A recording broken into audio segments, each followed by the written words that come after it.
Microphone is live now, okay?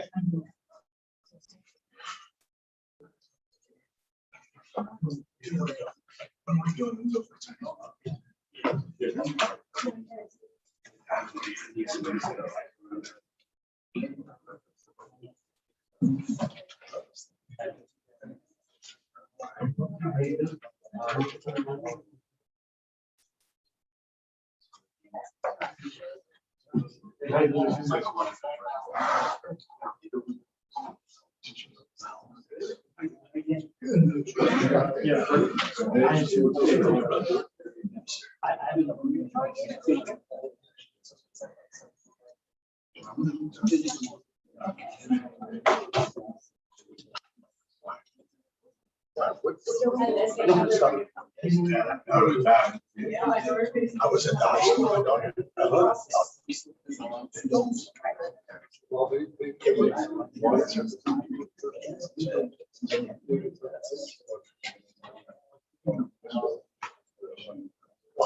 I went into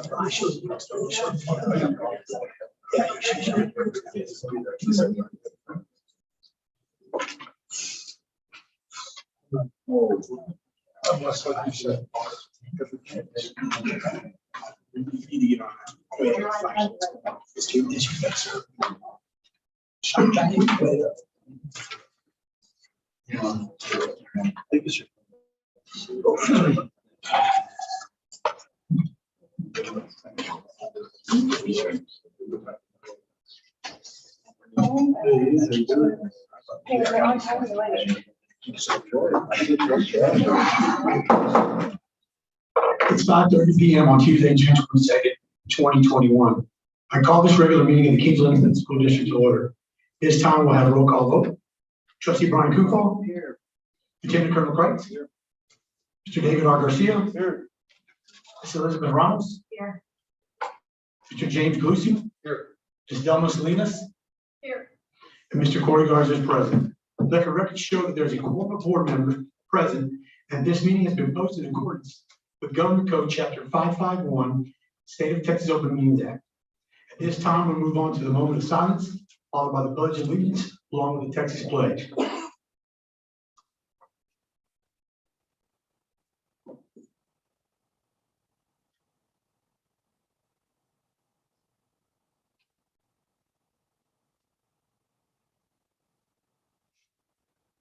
I pledge allegiance to the flag of the United States of America and to the republic for which it stands, one nation, under God, indivisible, with liberty and justice for all. Honor the Texas flag. I pledge allegiance to thee, Texas, one state, under God, one and indivisible.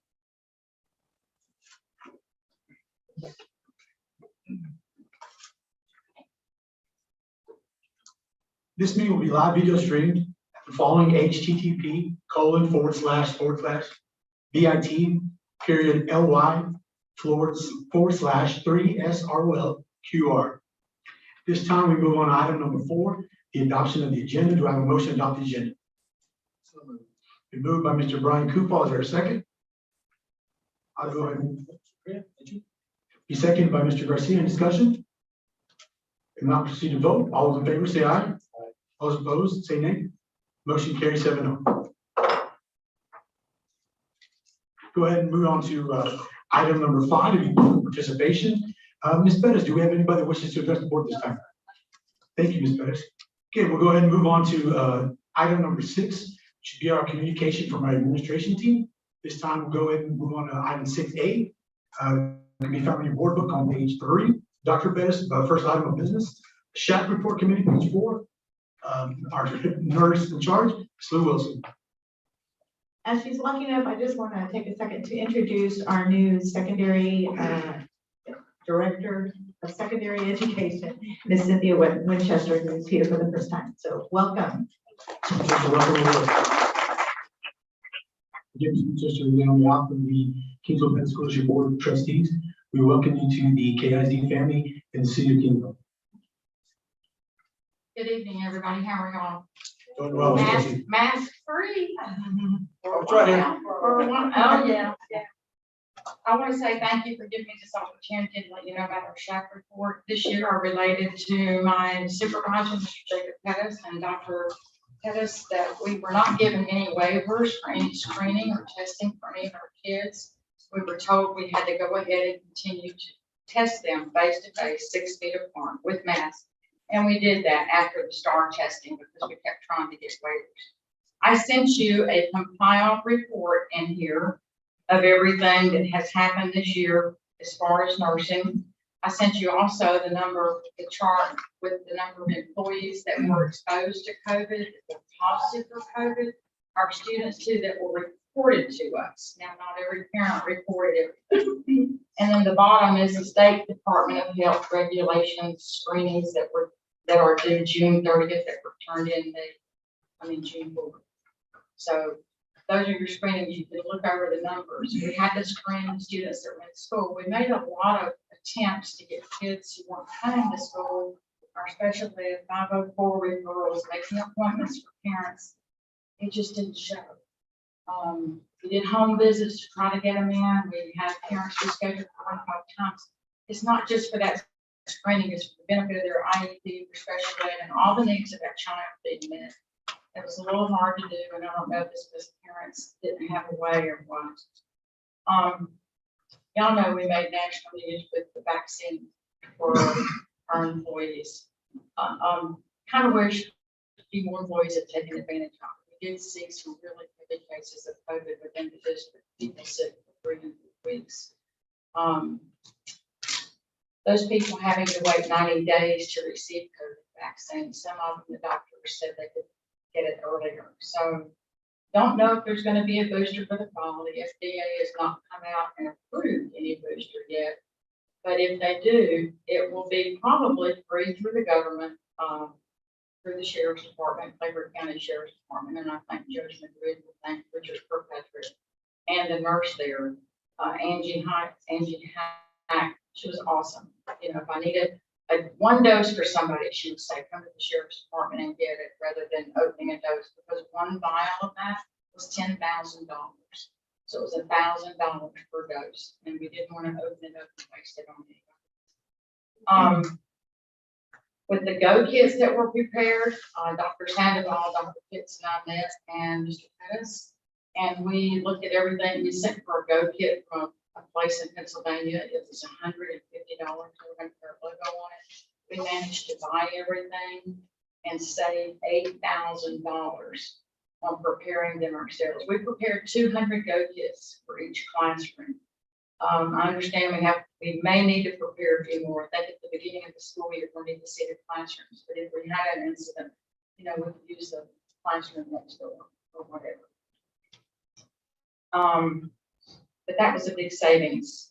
The COVID report is in there. We did host our SHAC meetings. There was no waiver for SHAC meetings, and we had to have four. Ms. Ramos used to serve on the committee before she became a trustee. We have Captain Murray's wife from the police department who is bringing a police officer on the SHAC committee for us, and she will co-chair next year. The acanthosis nigricans screenings were done, and I didn't give you copies of those because they're stuff you may not understand. You wouldn't understand the high blood pressure. I have a lot of kids with obesity. Okay, 31% of the kids with screened are obese. Yes, sir. Now I was going to stop you if you could explain what that is, because I think a lot of people don't understand. So thank you.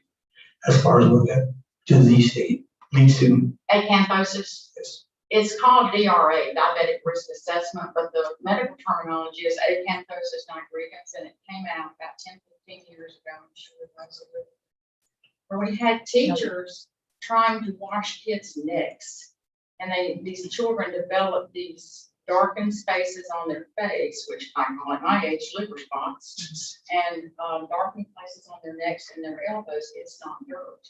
It's overproduction of insulin from your pancreas, which is trying to absorb all the sugar and carb intake in those kids.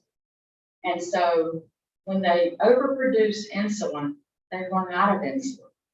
Then they become diabetics, okay? That pancreas is not producing. And right now, there are very few successful pancreatic transplants. They're doing more in adults. I haven't seen but maybe 2 in children, and I would say they aren't children, they're 14 years of age, where, pancreatic transplants, or the pancreas is replaced, transplanted, and they give you all these drugs that for millions of dollars, thousands of dollars. Hoping that pancreas will be stimulated to produce insulin again, to take care of all those carbs. It's carbs. Carbs are our enemy. Okay. We have additional equipment this year because of the closing of Claybird Memorial. We're going to place a second. I spoke with Dr. Pettis and Mr. Pettis regarding another AED at Pettis Elementary, and we're going to look and see where we can use the other 2. All the CPR and professional development for nurses have been scheduled for next year, and for other staff members too. The screening dates I gave you in there. The PPE, it was really strange. I had a man come to town one day, and I got a call from Mr. Slater, who said there's a gentleman here with a U-Haul truck full of mask, alcohol, all this stuff. So it was huge. It was huge. It was from a nursing home that they weren't going to use it, and he really kind of had a business. He wanted to sell it, but because it was state owned and the state donated it to him, he couldn't. So our warehouse is full. Should we have anything that we need, we're loaded with gloves, hand sanitizer, and face masks, and that's a good thing. So we don't have to spend money for it. We had 29 non-students that were diabetics this year. We have kids with seizures who require different type of medication, as I put in the packet. And 13 kids with EpiPens, and a lot of asthmatic students. So I have a lot of people that want to start spraying mosquito spray when the mosquitoes come out. That's the worst thing in the world for an asthmatic child. Or an adult too that's got COPD from smoking or whatever. Don't use mosquito sprays. The newest and most common diagnosis for 7 to 12 on the emergency medical record is anxiety. So working with Tracy Brew, we're going to be able to hopefully do some things through counseling that will help our kids. I spoke to them about it, and we're going to try to get something going because our kids don't know how to handle pressure. We have to teach them how to handle pressure. I was just gonna say, I think it's a great idea that you all have been proactive about, because again, we have been hearing that lately, the last year and a half through the pandemic, that again, unfortunately, our kids are suffering more and more from anxiety. So I'm glad to see that the district is taking a proactive approach and not being reactive, being proactive instead of reactive. So I commend you all for checking me along with Dr. Pettis and Dr. Nice to get this going, because I know the board has actually allowed for some specialists, some behavior specialists, which can actually help as well. I'm glad again we're taking the proactive approach, because again, that's something that's coming down the pipeline in that. So I commend you on checking me in that as well. One of the things I wanted to tell you in the elementary setting, I have 3 children who have malignant hypertension. If you don't know what that is, malignant hypertension is high blood pressure. I'm talking about 130 over 100 for a 3rd grader and weighs 220 pounds. These children are on medication. We have to be monitored. Part of Shack is, let's get these kids in the PE, let's keep them motivated, let's keep them moving, let's cut down carbs, which Ms. Butler does a wonderful job on with the dietary menu. But educating our parents is the key to that. Don't reward kids with food. I would love to figure out another way to reward them with a free reading book or something that's, towards the academic area. But that's really all I had to say on this. But I do worry about our kids with high blood pressure in 3rd grade. Good. Thank you. Anybody have any questions for Ms. Wilson, the Shack Committee? I can't attend the meetings anymore. Have you gotten inquiries from parents about CBD applications at school or giving medication to children that can pose to CBD? Since that's The CBD oil and Yeah. stuff? No, nothing. nothing. I've not gotten a request, an application or anything like that. That's something that we would have to look at on how to handle. Nurses are not supposed to rub topicals on kids anymore. It can be considered sexual. So we can't rub creams. We can put the cream on the child and show the child how to rub it. We're not supposed to be touching the child. That's hard to do when you're a nurse. That's hard to do with the CBD. I need to have questions about that. Good. Any other questions?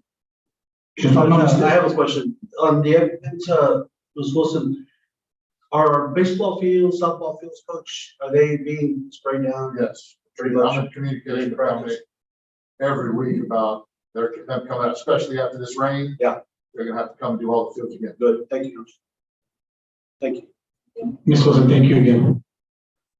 All right, we'll go ahead and move on to item 6A, number 2, Del Mar Airplane Mechanics Opportunity. Dr. Bettis. Just wanted to brief you on that we were approached by Del Mar. We had a meeting just to kind of give us an informational meeting about possibly pursuing an airplane mechanics pathway for our students through our CTE department.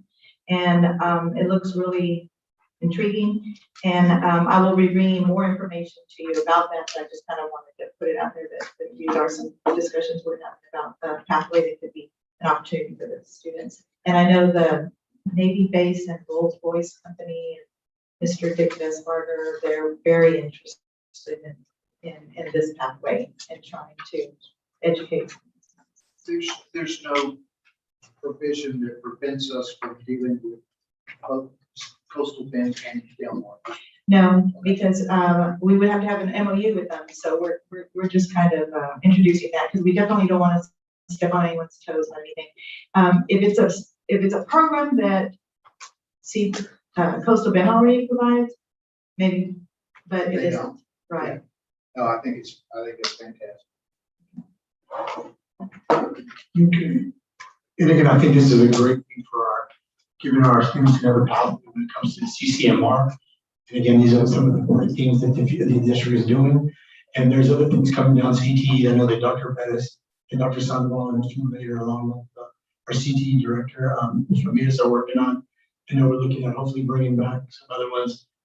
So they're in the making. So be looking out for them as well. Item number 3, updated chart. Dr. Bettis will be found on page 14. Revised copy was handed out a while. Yes, and I've been saying that the staffing chart is ever changing because it depends on resignations, retirees, new hires, etc. So really the one that was passed out to you maybe 5 minutes before the board meeting is the most current. Dr. Bettis, Yes, we have 2 resignations coming this after we met, okay, so that's always changing all the time. okay. So, but let's talk about this one and then I'll bring you another one as we go on. One thing that you might notice in one of our parent liaisons, we pay for 3 parent liaisons. One of them is going to end up being absorbed by CIS, Communities and Schools. And so that's going to save us on that position because there was a vacancy in the CIS one. And so they're going to absorb it for us. So that'll be fantastic. Also, we are opening up an early childhood special ed center, well, classroom. It used to be called PPCD. Now it's ECSC? Yes, ECSC. Those are for like the 3-year-olds, etc. Following the child find law. And so we're opening up that program, which we're supposed to have had a long time ago, but we're now going to have it. And that's going to be at Pettis Elementary. We're going to house it there. And then the 18 plus group, which is students that are between 18 and 21 years old, that are in special ed, are now going to have a program for them, which we should have had as well. But instead, what was happening with students were graduating and then going through the ceremony of graduation and then coming back and just being in classrooms at H.M. King with really not a path towards creating job-related skills and workforce type of, internships. And so we're creating that, and that's going to be at H.M. King. So those are 2 positions that are special ed that we haven't had before. So out of the two positions that we're freezing, like at the high school, we're freezing about 3 or 4 positions, if you'll see. 2 of those we're going to use to place into one of them, that early childhood one, and the other one into the high school one, which is just reassigning them to those positions. I have a question when it comes to staffing. Mhm. Dr. Chris, I mean, refresh my memory when it comes to an instructional teacher coach. What are their responsibilities and how we're gonna hold them, how are you gonna hold them accountable? The instructional teacher coaches are attending all of the staff development. So the staff development and the summer curriculum writing or the, well, not summer school, but the summer curriculum writing. We train them, we deploy them to the campuses to do all the training and to follow up, et cetera. And like, we're gonna be doing skills checks every 4 weeks. So they're gonna have to help monitor that and keep on top of disaggregating the data, helping our directors disaggregate the data, making sure the teachers have their assessment so they won't have to be, teachers won't have to be copying and creating all of those assessments, things like that. So they're gonna have a time and effort type of journal that they're keeping, and we've kept them very busy. I think we've met with them like at least once a week, for sure, once we started, and then a little bit more as summer started coming because of summer curriculum writing. So during the year, if we need, I'm just gonna throw it at campus at you. If we have one in Harold and a teacher is not present because for whatever reasons he or she takes a day off or has to go to training, do we call in this, will we be calling in a sub, or will we have this instructional coach go in there and take care of this for this teacher? Well, it depends, because if we use the ITC every day as a sub, then it defeats the purpose of having an ITC. We're being very strategic with what we're using the ITCs for. Then they'll just be a glorified sub, and that's not what we need. The teachers really should be planning ahead. Everybody should be planning ahead if they're going to be absent, so that way they can get a sub in time. If anything, we would have I wouldn't even want to use a tutor. And thank you, I don't want them just, and again, I know you do a great job in your staff, just don't want them just running copies and let's go here, let's go there. And I think again, we're coming to a new year, and I think this board has been very, very vocal about saying accountability, and I know we're on the right track. But again, I just want to make sure that everybody at every campus and anything you do is held accountable, no matter what it is. Thank you, Dr. Smith. Second page at the high school. Mhm. 1, 2, 3, and I understand this deals with personnel, but there are quite a few vacancies in the math area. Yes, and as a matter of fact, we found out today that Cal Allen has about 5 math positions open. TM has about 3. The districts around us, it is extremely hard. We don't even have any math applicants. And so we're talking about trying to think somewhere out of the box to fulfill if we don't get some math applicants. But every district is feeling this big time. And on state, we saw something that even state, Oh, yes. that's where That's the biggest slide in COVID seems to be too. Yes. Yes. Anybody want to be math teacher? Oh, I can do it again. Pro bono, Come buddy. on. Pro bono before. Right. Don't worry, we'll leave a building after.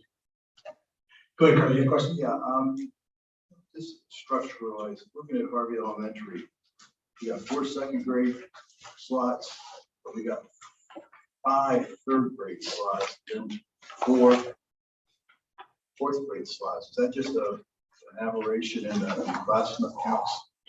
No, we were looking at the numbers of the students moving up. Okay, so that's just, so it's driven by the number of kids in the classroom. Similar question at Perez, 3 second grade, 3 third grade, 4 fourth grade, 3 fifth grade. Same thing. We were looking at the ones coming up.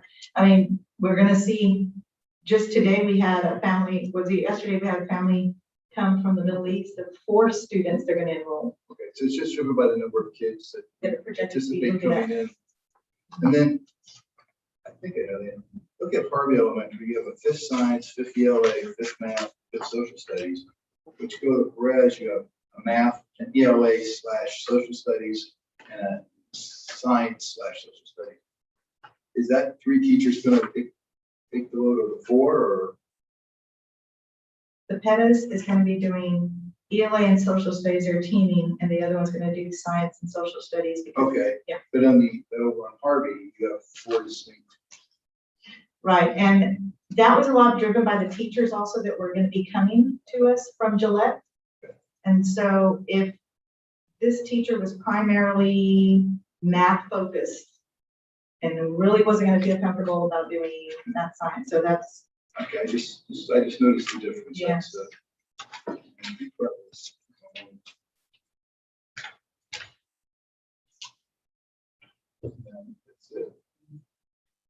Thank you. Question. yes. On the second page of the high school, it's the sixth position, it says athletic coordinator. I thought this individual was a director.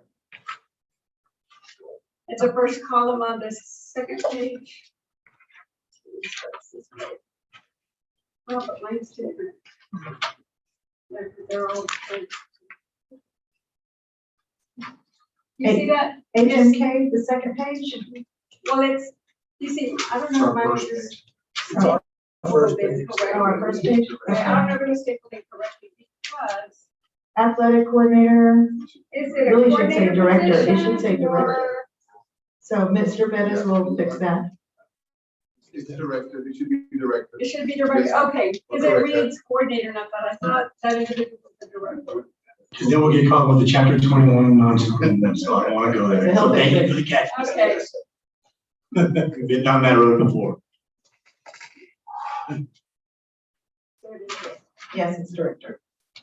Correct, Michael? Yes. I was gonna say, I was looking at your sign, and it's like, okay, it's director, and this is coordinator. Your coordinator, you said on the math, going outside the box. So what would that entail? Outside the box? Okay, Colonel Kreitz is asking, what would that entail if we're thinking outside the box? If it really comes down to, we are not gonna find people applying, we're gonna have to go to a facilitator type online classes. Where we have perhaps like a Mr. Singh or somebody facilitating the math classes. That'd be like an E2020. Yes, it would be, but I would want to really be much more personalized. Thank you. Especially. It is. That's what It That's one is. question I asked It you is. today. We need math teachers badly. And, well, we can't force them, but we can kind of push dual enrollment, perhaps on some of these. We get some. Well, we don't have, according to the schedule here, I don't see anybody teaching pre-cal. At least the one we got listed here, the class that are teachers are teaching. I don't see a pre-cal, like one algebra two, well, there's another algebra two. I don't know how much pre-enrollment would actually pull out, but maybe 10 or 15 maybe kids. Can you get a waiver? What? Can you get a waiver for class size and combined classes? For math class? I think that would be a possibility if you call up Dr. Bettis and staff. Maybe a schedule. Yep. You schedule. Have we They'll attended figure it any out. job fairs? They've been all virtual. As a matter of fact, next Wednesday, one of the I Teach programs is having a job fair virtual. And I've registered for that one. It's next Wednesday. Well, I will tell you this, Mr. Bettis, your HR team and yourself has really been putting the word out there because it's It is. about who we're trying to hire, what we're looking for. So kudos to you, you two. This is something we want to do. Yeah. There's already some money there. There are problems that we solve by throwing money at. Let's get through a balanced budget. This is the time. We're welcome to that. Any ideas? Yeah. Okay, other than that, it would be a staffing. Anything else for Dr. Bettis? We want us to do the superintendent's update when it comes to update staff. If not, again, Mr. Augusta, I do have, absolutely. have all employees for KISD been notified where they will be going? I'm talking about, of course, you know, our teachers are and our administrators, but as far as our custodians and then our food staff, and things like that, have they all been notified? Mr. Bettis? Yes, sir. I've worked with Olivia, the custodian foreman, and then, Michelle Butler, the Director of Food Service, they all know where they're gonna go next year. Good. Thank you. Any other questions? All right, again, thank you, Dr. Brothers, for the update. This time we'll go ahead and move on to item 7, item number 7, which would be new business. This time we'll go to item 7A. By common consent, the board agrees to consider one action item. The following will be found on page 28 of your board book. Be the approval of a special board meeting on June 14, 2021. Is there a motion? So, moved by Mr. Ron Kufal, second by Attorney Colonel Kreitz. Any discussion? Now let's do the vote. All in favor say aye. Those opposed say nay. Motion carries 7-0. Item 7B, consider approval of second reading of grading guidelines EIA local, EIC local, EIE local. It's going to be found on page 29 through 37 in your board book. Dr. Farah. Good evening, everyone. Good to see you all again. I just wanted to remind or bring this up. This was the grading guidelines book, and on the 3rd page of it, under the late penalty not related to an absence, we did add in the wording school day as was suggested at the last board meeting. So I don't know if this one was in your word book, but I did want to bring it to the attention of the board. Okay, so What page again? Sorry. it is on page 3 under late penalty not related to an absence. Under the grading guidelines, I don't think it was in your book, but I did want to bring it to your attention that we did make the adjustment. Okay, thank you. It was in the board packet for the last. Yes, yes, it was. Okay, so EIA local under interim reports, I'm sorry, under progress reporting, we took out the 6 weeks now that we are on a 9-week cycle. Under interim reports, progress reports shall be issued for all students after the 3rd week and 6th week of each grading period. Supplemental progress reports may be issued. And we took out the last section. And then for EIC local, under local graduation honors, the last sentence of the bottom paragraph reads, the district shall calculate class rank in accordance with this policy and administrative regulations by using grades available at the time of calculation at the end of the 3rd 9-week period instead of the 5th 6-week period. And EIE local. We added in under standards for mastery for grades 1 through 3, new promotion requirements. So in grades 1 through 3, promotion to the next grade level shall be based on a final grade of 70 or above on a scale of 100 based on course level, grade level standards, the essential knowledge and skills in both English language arts and reading and mathematics. And then we changed the bottom section from grades 1 to 8 to 4 through 8. And then the promotion for grades 4 through 8 will include all 4 core content area, reading language arts, mathematics, science, and social studies. And we did that again to align to the new grading policy or the grading guidelines. And that is all for the 2 readings on the policies. Any questions? Any questions for Dr. Pettis or Dr. Farah? Again, keep in mind, board, this is the second reading of the consider the approval of the grading guidelines, EIA local, EIC local, and EIE local. Any questions? If not, I'll entertain a motion. So moved. Made by Ms. Elizabeth Ramos. Is there a second? A second by Mrs. Dallas Lemos. Any other further discussion? If not, we'll go and proceed to vote. All those in favor of considering the new additions to the new proposal for the grading guidelines of EIA local, EIC local, and EIE local, say aye. Aye. Those opposed, say nay. Nay. Motion carries 6-1. Judge, go back to the written grades. Thank you all. This time we'll move on to item 7C, consider approval of depository contract for the 2021-2023 biennium to be found on pages 38 through 43. Dr. Peter Bix. Good evening, Board President Garson, Superintendent Dr. Pettis, members of the board. We submitted a request for proposals for a depository contract, and basically the bank that all of our funds go through. And we received 2 proposals from Claybird Bank and Prosperity Bank. We have invited both of them to do a 10-minute presentation to you. Then I will present to you the district's review of the proposals and a recommendation for your consideration. The first one by drawing was Claybird Bank. And you said, Dr. Pixley, we only had 2 proposals, correct? That is correct. Thank you, sir. Thank you, Dr. Pitts. My name is Brad Womack. I'm the Market President and Chief Experience Officer for Claybird Bank here in Kingsville. Also a proud Brahma Class of '98. I have a very short slide presentation. I don't want to take up too much of your time. Just some opening remarks. Essentially, the bank was started back in 1905. The bank has been instrumental in building the community over the last 116 years. There's something that is important. It's in every one of our slides. It's a quote that Robert Justice Claybird said, and I'll paraphrase, but it's basically to support those who show the spirit of cooperation and community building. Something I believe is incredibly integral to running a good school district. I believe that a good school district is integral to having a great community.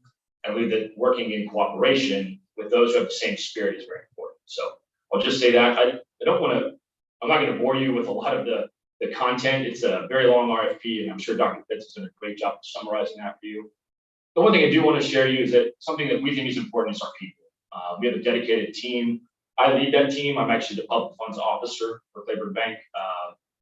School districts, municipalities like cities, counties, et cetera, water districts all fall under that auspice.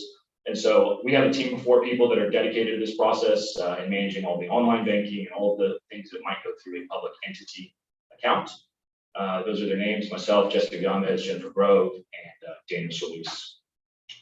The second thing I just want to highlight is our technology. I won't get up here and say that our technology is better than anyone else. I'm sure Prosperity Banks is wonderful. I'm sure you all have great online banking.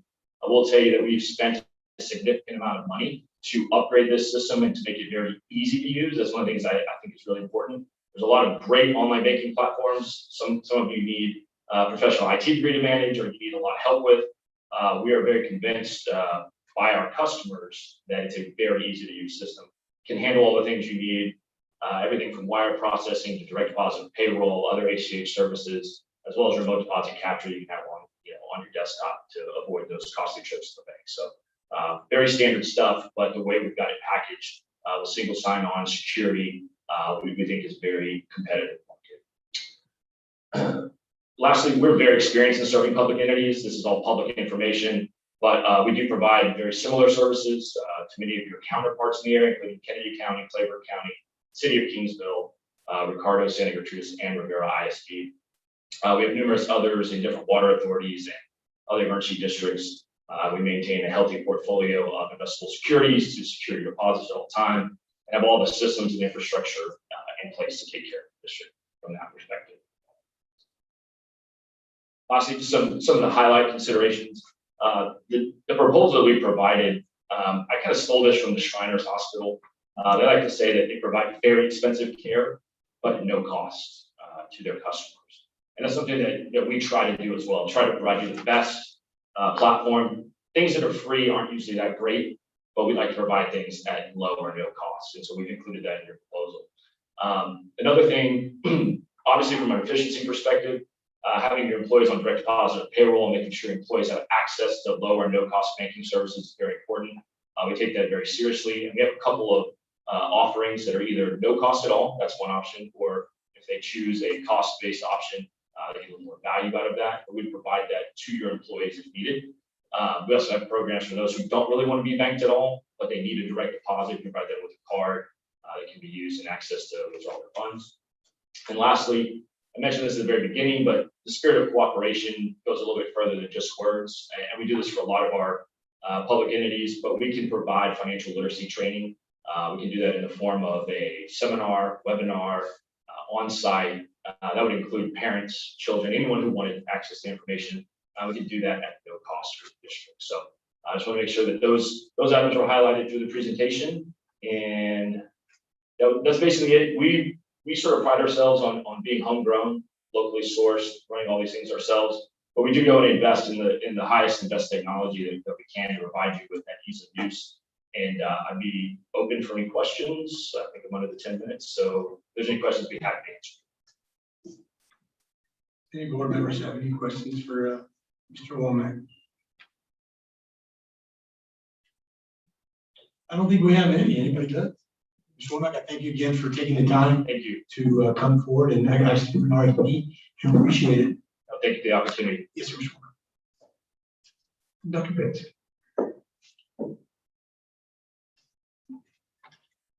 The next presentation will be by Prosperity Bank.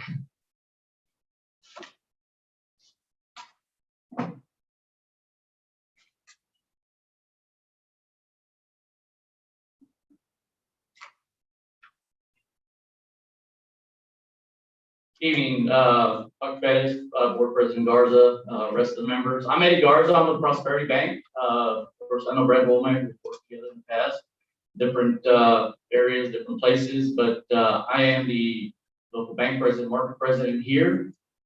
Been with them for a couple of years. I know that we currently hold a deposit, depository bid with y'all. Been there since 2009. So we kind of have very similar products. I think we may use the same platform, not the same tools. I may be a little bit more lengthier than he will, go into more detail on some of the items. So a little bit about us, just kind of give you an idea. We're a $34 billion regional bank. We've grown through the years. We're not as old as Claybird. We were started in 1983, but we've merged with different banks. Some that have been around over 100 years, 100 years plus. So we understand public funds. We currently have 540 public fund entities statewide. We have about 270 branches throughout the state. So we got 5 just within a close vicinity of Kingsville to service you. We right now have $4.92 billion in public funds that we handle. We have a public funds department that's tremendous in various areas of the state. I myself, of course, handle some of the local issues. I got a branch center manager, Belma Martinez, and we have a treasury management person up in Victoria as well. Plus, our treasury management program is very robust, just as well as everybody else's that we've invested a significant amount of money into. We don't like to put too much. We're straightforward in our bids, and we're not going to try to, this or that. So one of the things I know y'all want to know, what's it going to cost us and what are we going to get out of it? That's pretty much what y'all are looking for. So some of the things we're looking for, service fees will be waived as long as y'all meet there is no minimum requirements on balances.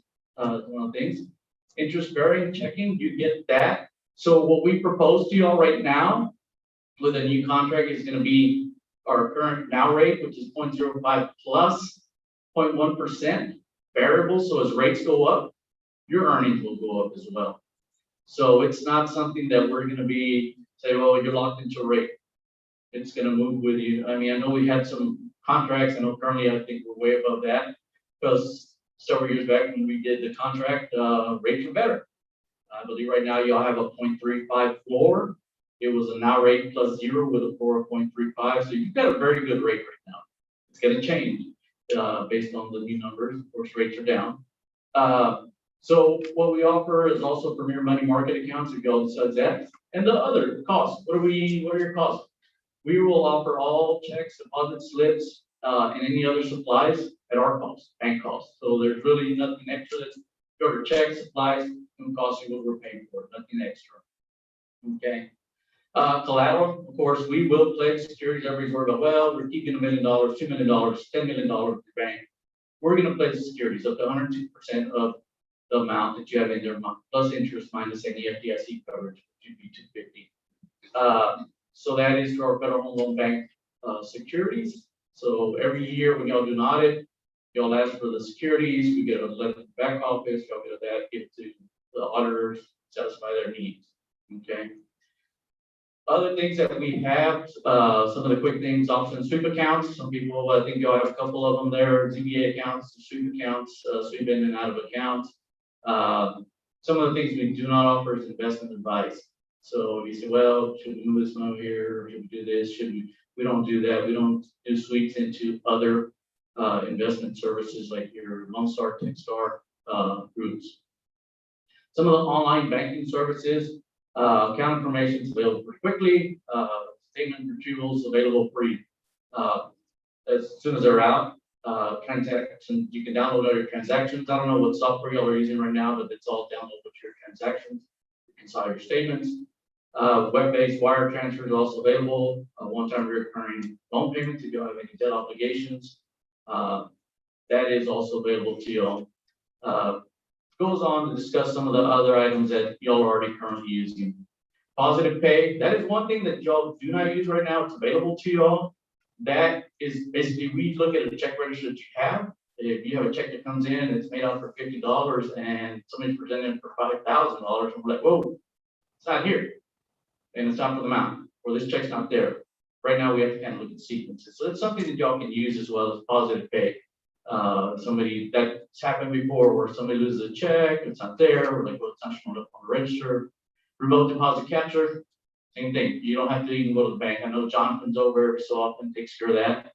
We also have benefits for Kinsel as the employees cashing their checks, doing what they need to do if they're not on direct deposit, they can come into the branch. There's no overdraft fees, which as an entity public entity, you shouldn't have any, number one, but never been. Our online banking platform is pretty robust for wire transfers. You can do them. A lot of times, well, what happened today? We didn't have a wire, our power went out. Well, what kind of reconcile? You can send us a fax. You can send any of the 5 local branches, send us a fax and say, hey, I need a wire. We'll send you information. We'll do a PIN. You can send it in. It's done. So power, it's not always an issue. We can figure around that. Dual controls are also available for submitting transfers, requests. There's limits for certain individuals having access to the accounts. If you want to do transfers and such, if you have the back office, somebody else under Mr. Pitts trying to do transfers, say, well, you only have 5,000 transfers. That's available as well. Okay.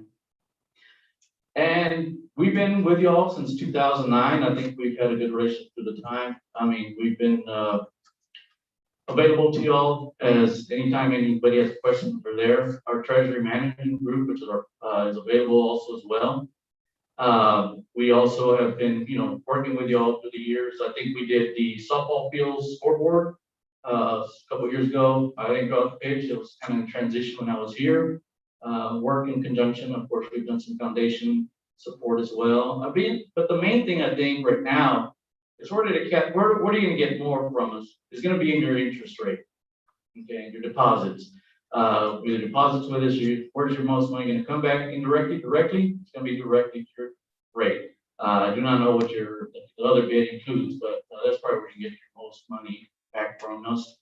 Right now, you're probably getting about $250 a month on interest. Add that up, $2,800. We buy some paper. I know pay a light bill here or there, part of some salary. But I know there's a lot of things that are going on. We've also, Pettis is down the street from us. We've worked with them on financial literacy. Of course, Ricardo, Bishop, other school districts that we work with. We also have, as you notice, a lot of public funds. We have a group that's just tremendous. I saw the new RFP that's out there that we hadn't seen in years because we've been with you all forever. And I'm like, whoa. It's like, this is just ridiculous. But it's a standard form, but it's just a lengthy form. I provided y'all a copy there, just in case there was issues with technology, internet going on today with the weather. So you have a copy of it.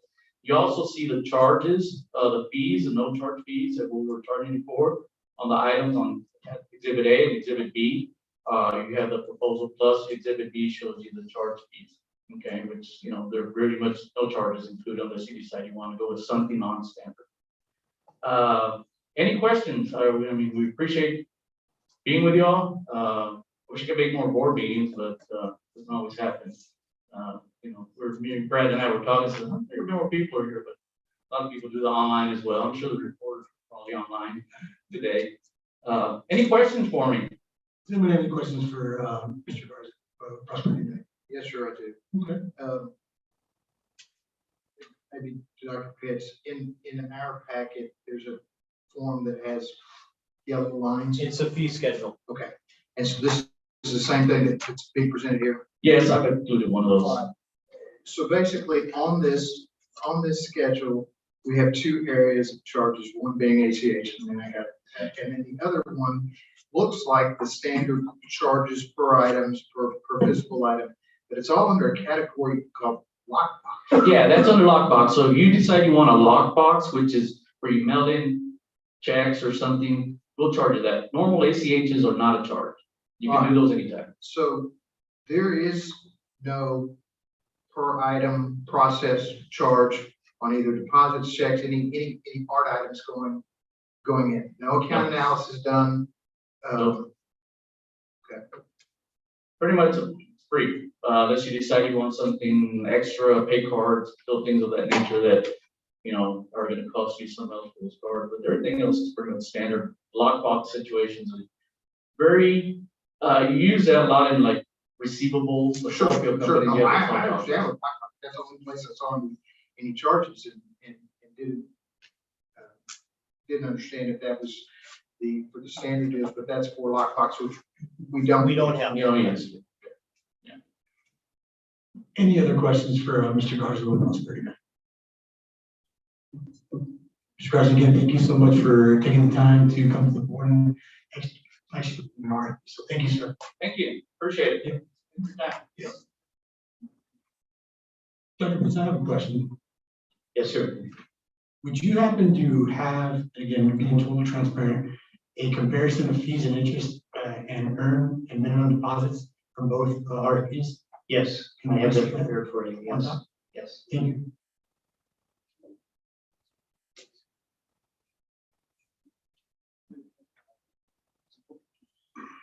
Before I go over the fees, I want to point the board's attention to the selection criteria. This was the second document in your paperclip packet that I presented to you today.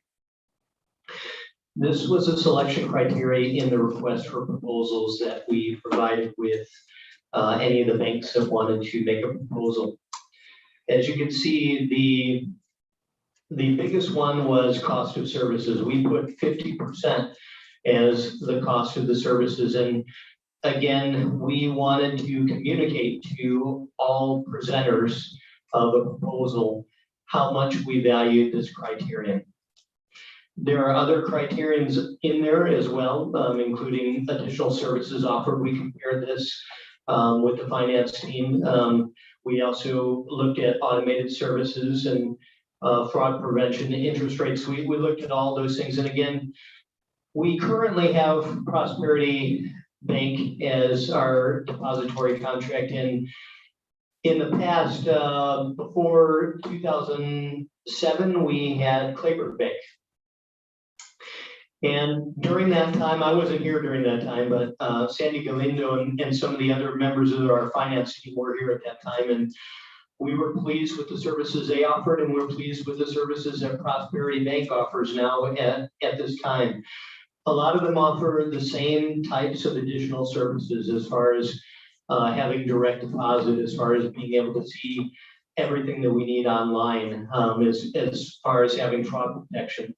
So those, when we analyzed those were pretty similar with both of the banks. Some of them offered a couple of things, but the other bank offered something a little bit different. But overall, those were pretty much a wash. And what we're going to point your attention to now are the fees, the costs for these services, the interest, and then the minimum balance to avoid any type of fees at all.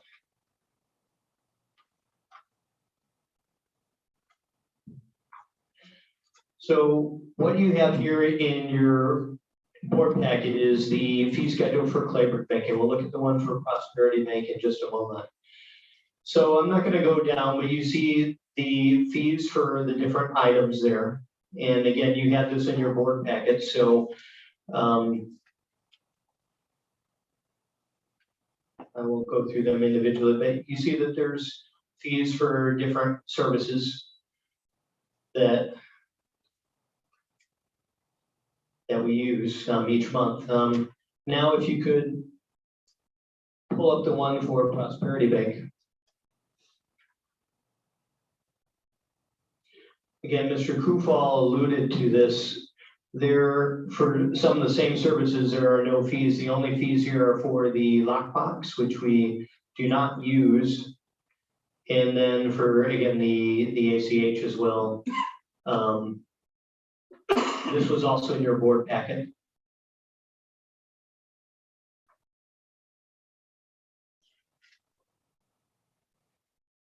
And then we did a comparison as well based on some of the items in the RFP, a cost comparison and interest comparison.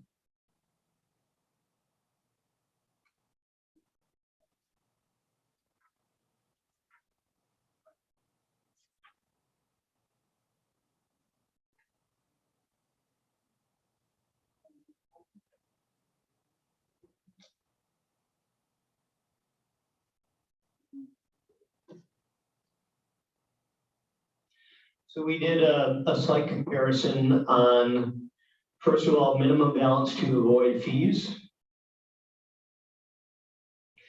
That was $864,480 for Claybird Bank, $0 for Prosperity Bank. Just to give you an idea of where our balance fluctuates. Around average, we're close to 800,000 in that ballpark for average, but there are times where we drop to 400,000 or 250,000. And then there are times that we make a deposit because we have to pay either payroll or we have to pay vendors. So it could be over 2 million at times as well too. But in no month do we stay above 864,000. So there are fees that we would incur for Claybird Bank.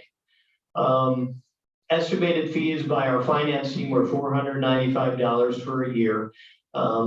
It could be more, it depends on, again, and it could be a little bit less, it depends on what our minimum balance is. Claybird Bank is a 1% earned interest credit on your average balance that you have there.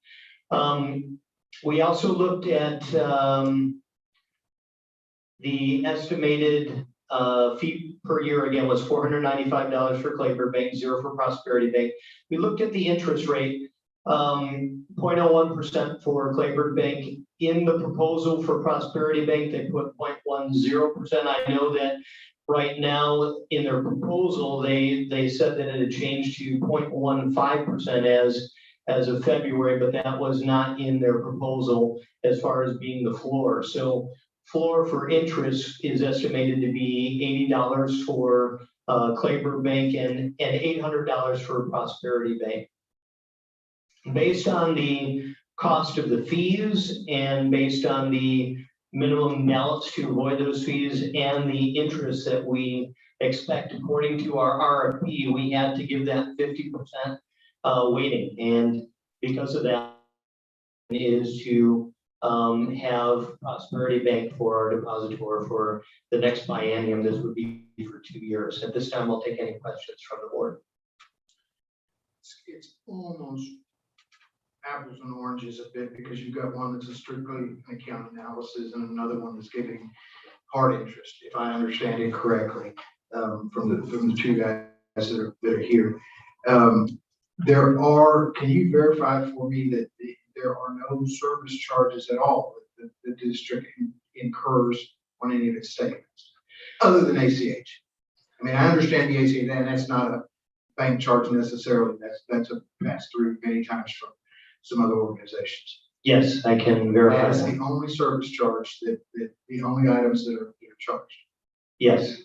Have you had any difficulties with pledging requirements or falling under the pledging on securities? That used to be a huge deal, but districts used to not take most of their money to tax pool either. Have you had any issues with being under pledged for any period of time that was alarming to anybody auditing you? No. Any other questions for Dr. Pitts?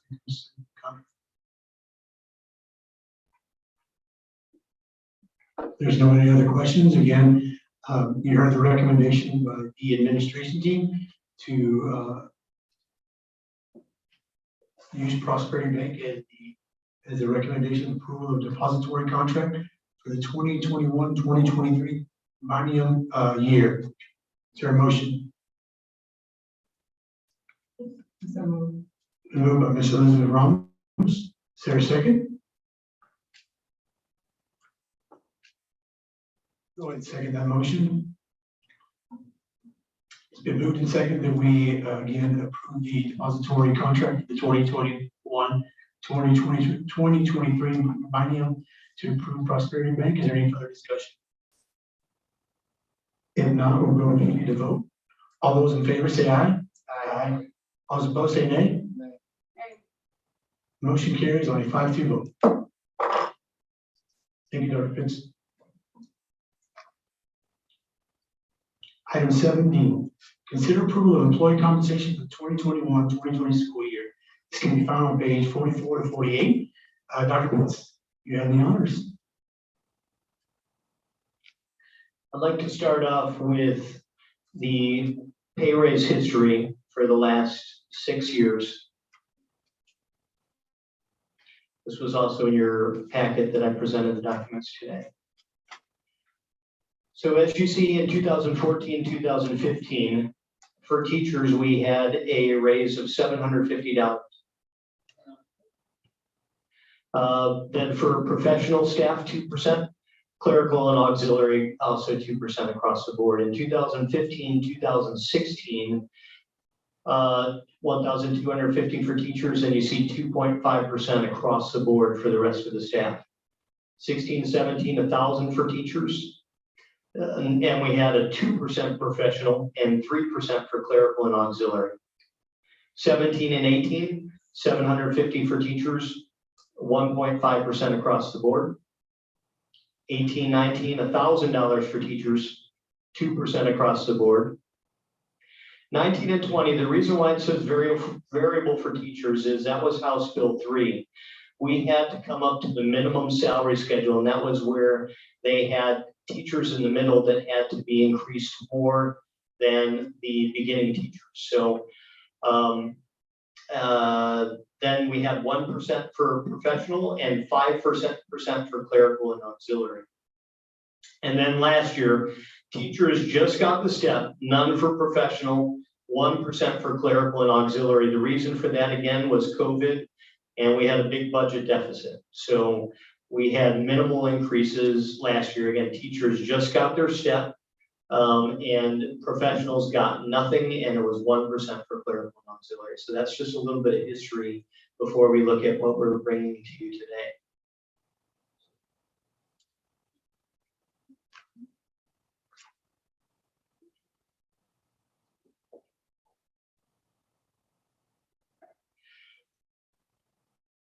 When we looked at bringing this teacher salary schedule to the board, there were several factors. First, we received a TASB study. They looked at what we were paying and compared it to what other districts, similar districts in our market were paying. They also looked at each level of experience. They found that at 0 years of experience, we were pretty close to what other districts paid. But once we got to the 5 to 10 years of experience, we were lacking. So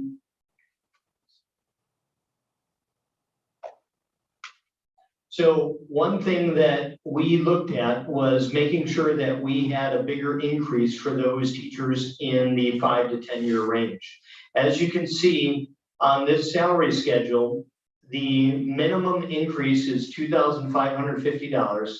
And if you scroll down, there's bigger increases in the middle up to $4,000 at 11 years of experience.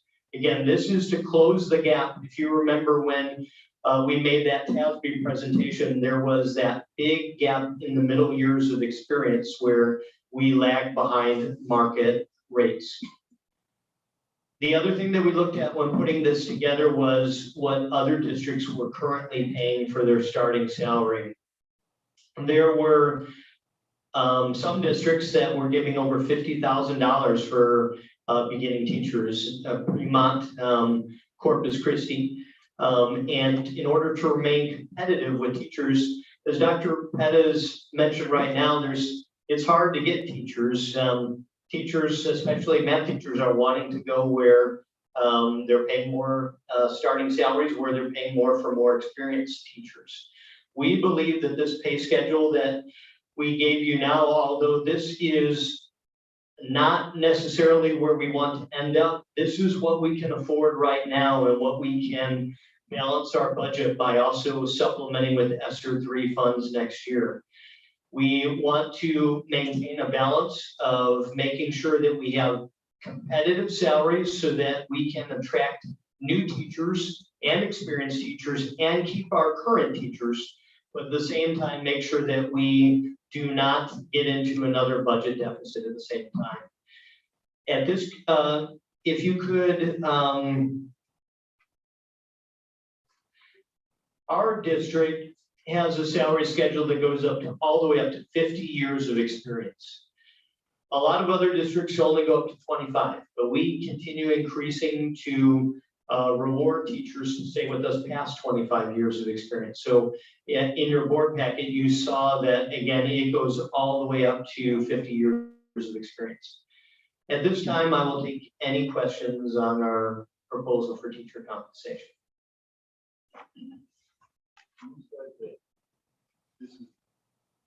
This proposal stays within the constraints of a balanced budget.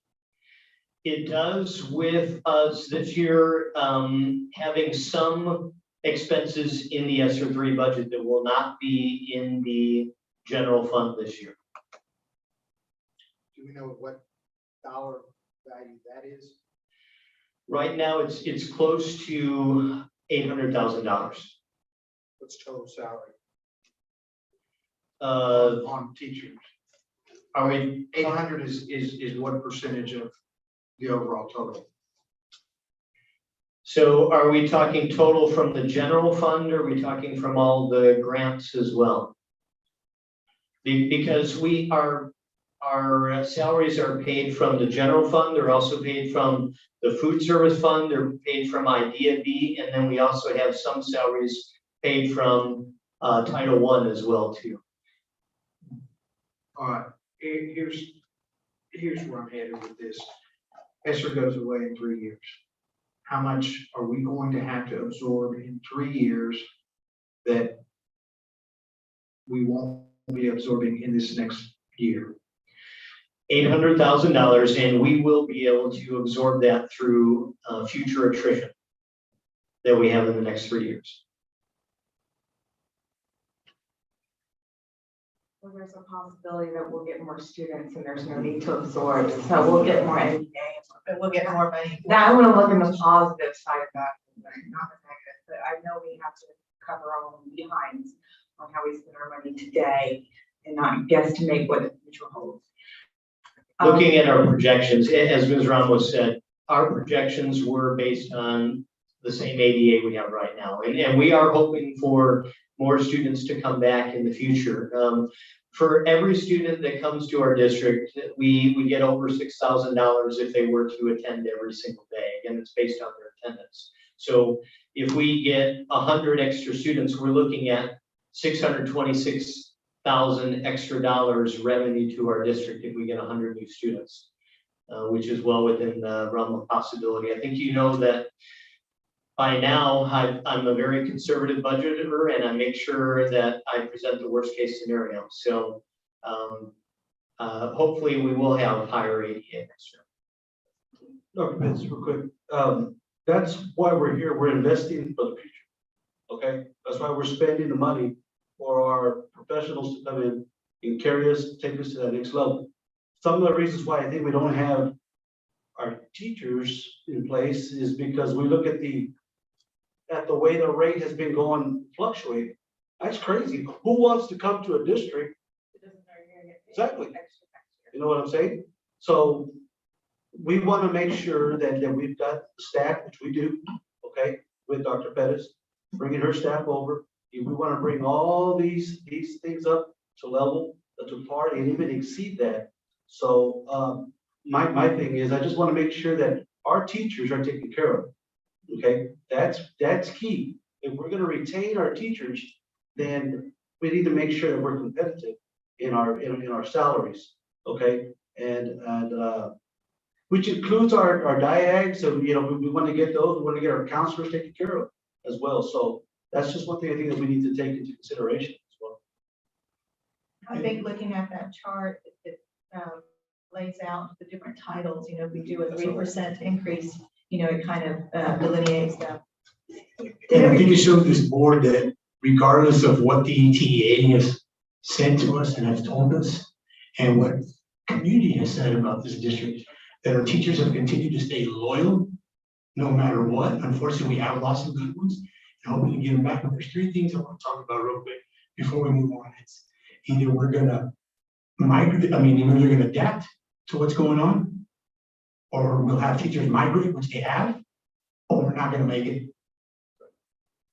So we either invest now or pay later.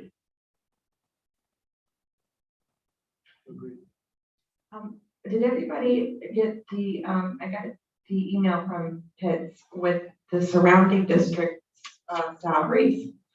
My main fear is that you stayed up there and you said that we were coming up too close to our other districts. But they haven't passed their budget yet either. They're gonna do 2 3 words. So here we are in the same scenario after we pass whatever we're gonna pass today, if we pass the one that's being prescribed to us today. Next year, we're gonna be in the same predicament. The following year, the next superintendent, the next board. That's my fear, is still being behind our next door neighbor. Constantly in the next 3 4 years, we're still gonna be here fighting, wondering whether we're giving them proper due salary compared to our neighbors. And you're correct. At the end of the day, we've got to stay competitive. There is no doubt in my mind, probably several people's mind, that we do have the best teachers regardless of what anybody says, like I said earlier. But most importantly, our kids deserve the best. So why not? I have a question for your kids. Last meeting, we were handed these little diagrams, and it says teacher demographics. And we have 12% that are in 6 to 12, 12% that are in 11 to 15. And we have 12% that are in 1 to 5. So 12, 12, 12, 4, 5. Well, no, that's 1 to 5. So let's just say 6 to 15 years, we have 24% of our staff. There were 2 diagrams, I believe. Is that the one that has the new teachers that are coming to the district? There's one that. No. Because if you look back a page before that, there's one that has, I believe, our current demographics for the district, for our teachers. My whole thing is I went home and I dissected that, and if we pass what we passed today, the only way that we're competitive is at the 0-year mark, maybe even the 20-year mark. If we pass this today, we're still going to be well below, between $4,000 to $6,000 to our neighbors, such as Ricardo, Sandra Bertudas, Driscoll by $1,500. Is there any way to and still be within budget?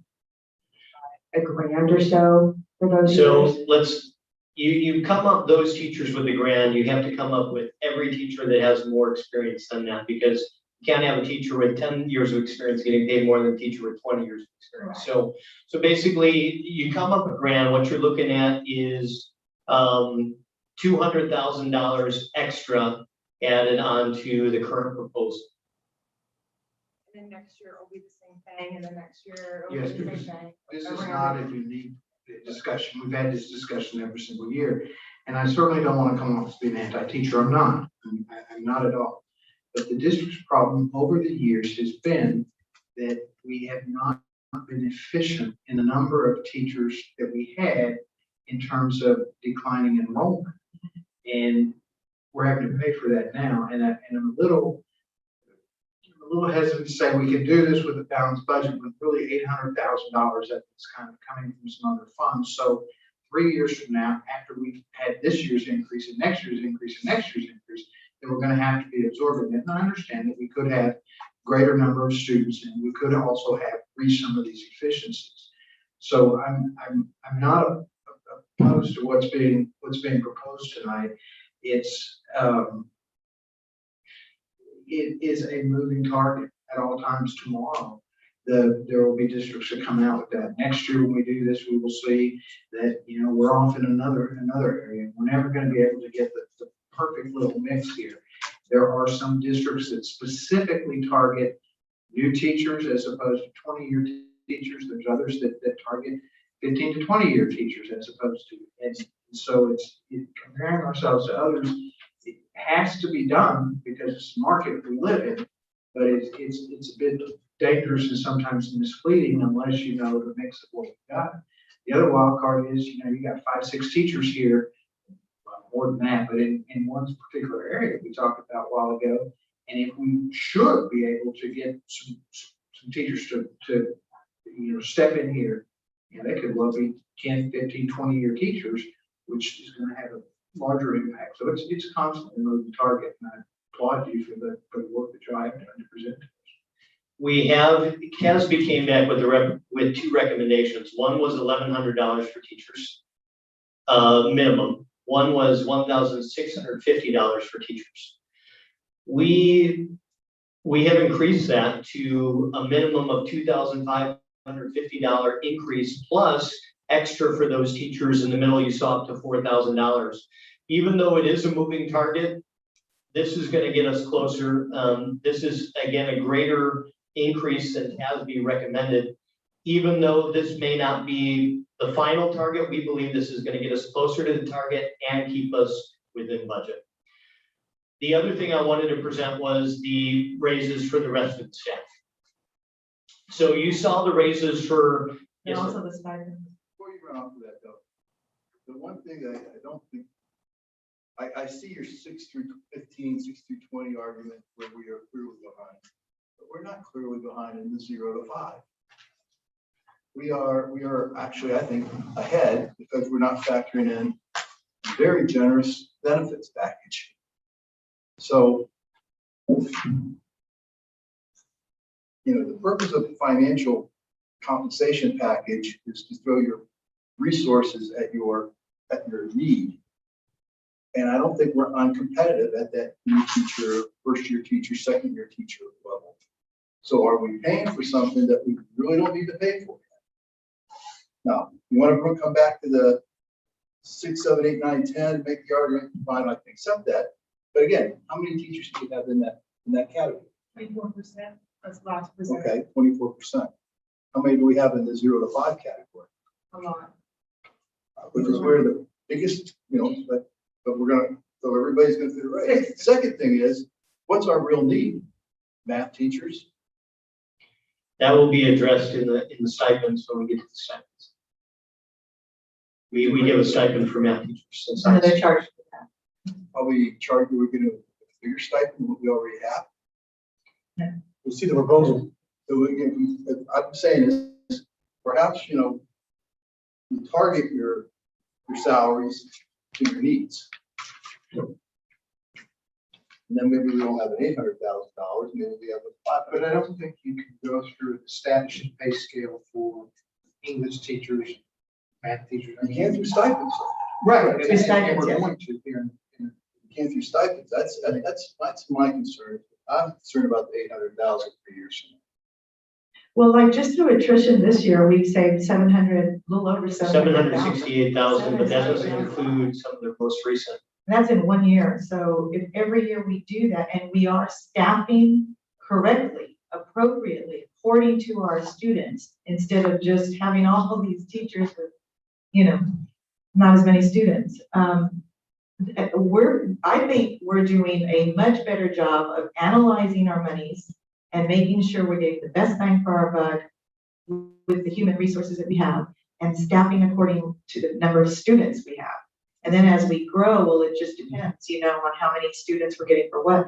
I think our biggest challenge right now is attracting math teachers, for sure. This 3% increase that we're proposing is larger than it's been done in years, definitely a lot larger than has been done. But are we still to where we want to be? Well, no, you know. For teachers, we're proposing again more than 3%. Yeah, for, Some of them are 5.5%. yeah, it's close to 5 for. 5.5%. I'm a supporter of faculty making more money. Faculty member, that's my profession. So I'm very excited about that. However, you said that most school districts increase salary every 25 years? And we're taking it all the way to 50 years? No, most stop at 25 years, and they just say, that's all you're gonna make, like for the rest of it. But That's they what I'm max saying. it out, but we don't. But that's what I'm saying. That's my question. Is I'm not saying that we should stop people from making more money up to 25 years, but maybe we should limit how much money they make after 25 years, limit how much we increase. Because we're looking at increasing $3,000 a year with 50 years service. That means that they're 71 years old. The number of teachers that we have above 20. I understand that, but your documentation here is going to lock us into that. And that's what I have a problem with. And it's not going to reduce it much. It's going to take it from $840,000 to $800,000. But it's $40,000. And I don't want to get locked in the fact that we're saying we're going all the way to 50 years just because we're Kingsville. There's a reason that everybody else said that they're increasing salaries to 25. Well, it's not everybody else. There's districts that go all over the place. Some districts go to 40 years. Some districts, again, stop at 25 and we go to 50. But we're not the only one. Okay, well, that's what I was just bringing that up. That's it. Colonel Price also brings up a point that we offer a very competitive benefits package. I would say more than competitive. We offer the best benefits package, up to twice as much for health insurance for those that choose to take health insurance, and then those that don't, we also offer other credits for other like dental, vision, or other ancillary products, as well as offering the telemedicine, as well as offering the employee assistance program and the life insurance as well too. So again, I don't think that there's any other district that can compare with us with that, at least in the area that I know of. Can I ask a question to other board members who are employed at other schools? Feel free to answer or not, because I don't see any. Can I ask another board member a question? Just stop it, it's wrong. Okay, that's fine. Because I don't see any teacher representation out there. No one said anything. No one came down here. So, as a board member, I haven't heard from my constituents, but we have educators here. What's more important to you? Getting paid more so that you get more in retirement, or having better insurance? Can I answer that? She's asking whoever on this If I'm panel. a 0-year teacher, the insurance plan is more important to me because. By having children. Yeah, but you're saying that, with all due respect, as a seasoned individual. There you go. When you were 20 years old, you probably would have answered very differently. Because you're not gonna get sick, you need beer money. First of all, I drank at the officers club, so. As you get. Second of all, the government gave me $250,000 of insurance for $4 All right, a month, right. so. Right, off the list.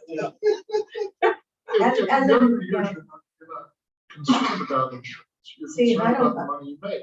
But then when you start having children, then all of a sudden, it's like, I want to make sure that they're covered. When I was a student teacher at Bettis Elementary, I remember, and I got my degree to go into teaching.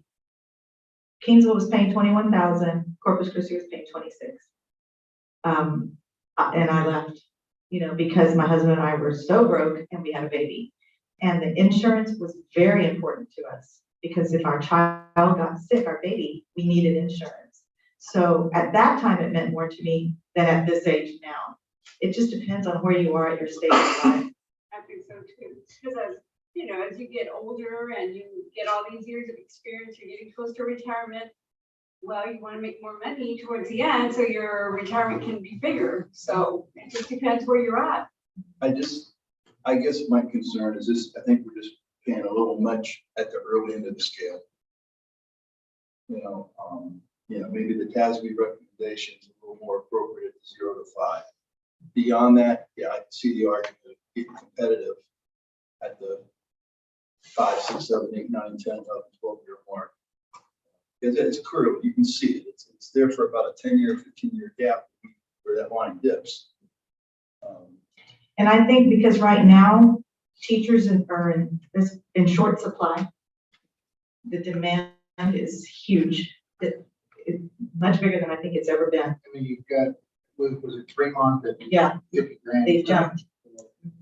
The other thing is we have so many teachers that come brand new to our district, and especially being right here with Tamuk, that we don't want to lose those teachers and have them go to another district. All right, any other further discussion when it comes to the presentation given by Dr. Pitzer regarding the employee compensation for 2021, 2022? Well, it I also has still a need comment, to go over the other. It still has this Oh, I'm sorry. retention stipends. All right, buddy. I'm sorry about that. So it's called chemo fog. Sorry. So I presented the teachers. Now we're going to look at the other employees. So normally we have divided the raises into 3 different classifications of employees. One are clerical and other paraprofessionals, auxiliary personnel, which includes food service, transportation, maintenance, and custodial. And then we've also divided into professional, but for your benefit, we separated professional further. There's really professionals we also classify as counselors, diagnosticians, and in the past, the board has determined that they didn't want to give professionals the same raise as the other classes. So teachers moved forward and then counselors were left behind. And TASB made it very clear that that there should be a distinction where counselors and others in a teacher career pathway that teachers progress to, whether it be to a counselor or to a diagnostician, that those classes are paid more and they cannot be left behind. So they made it very clear that we should not be leaving those people behind and giving teachers higher raises, because then again, you have your teachers being paid more than those staff. So we separated up into campus administrators, directors, district administrators. We also put their charge nurse because they're on a director level and they're on the same pay grade as most of the directors, as some of the directors as well too. So what we are recommending is 3% across the board for all clerical, auxiliary, the directors, charge nurse, district and campus administrators, and then counselors, diagnosticians, and other professionals. That's what we're recommending. But we were asked about the administrators. If we instead put those in that class there at 2%, it would be $18,000 less for the increases for next year. Any questions about that? Then a lot of other districts out of the ESSER 3 funds, we were at a training this morning and most of the other districts there, which are the ones from our area, are offering a return of ESSER 3 funds. And we got clarification that we can use that for retention stipends. Some of the districts are setting parameters for that. They have to be employed with the district from this date to this date in order to receive that retention stipend. Some of them, again, are continuing that for all 3 years that the ESSER 3 is available. Just to give you an idea of the cost, if we did that for every employee, every time we give $500 per employee, it would be $235,000. Again, something to consider would be, we've traditionally done a stipend around December, where we have given that to employees, and that's been something that we have done the years that we could afford it. This year, we could afford it out of the ESSER 3 funds. Again, we are proposing for consideration a $500, it would be called the retention stipend. for all employees that have been employed at the district for a certain period of time. Again, that would be at the board's discretion. Also, we are proposing in July, the reason why July for another retention stipend, because 45 days before the school year starts, teachers have to give notice of resignation from their contract if they don't want to continue. We would want to ensure that teachers are going to be with us for the next school year if we're going to give a retention stipend at that time. I'll take any questions. And again, this is, I want to make clear that this is a separate item that does not have to be passed in conjunction with the other items. It's not part of the compensation plan that really needs to move forward for us to be on timeline. This is something, as you see, we're not planning to administer until November. We could entertain this now, but we could also entertain it at another time as well. My question is, what's a retention stipend in November For us, for the district? Ask a Christmas bonus. But a retention of $1,000 in July sounds like a retention bonus. Well, some leave mid-year. our teachers are under contract. So contract's meaningless. We are saying that we're gonna have to give you money for you to honor your contract. And I get it. I understand that, you know, other districts are doing this. I don't like retention stipends at all. I think if you're going to spend that money, then you need to invest it in salaries. I just don't want anybody to say that November one is, well, those Christmas bonuses just hurt me to begin with, but the July stipend to retain, you signed your contract for next year, that's retention. As we're going to put the money toward a stipend, spend it in July, spend it in November. I agree, I'd rather see the money in the salaries. So I guess, My problem is ESSER is going to be roughly $3.5 million a year. This is over $1 million of ESSER that we're talking about. And we're still looking at it to pull us out of financial difficulty in other areas. So when do we run out of ESSER money? No. We're running out of it now. We've only got 1.5 and we're using up $1 million of it and voting on it tonight. So, Mr. Rosie, the fact of the matter is, 800,000 this year, it's 800,000 the next year, it's 800,000 the year after that. Because you don't go back on the pay scale. Once you give a pay raise is there. But I'm saying even ESSER isn't going to pay for this.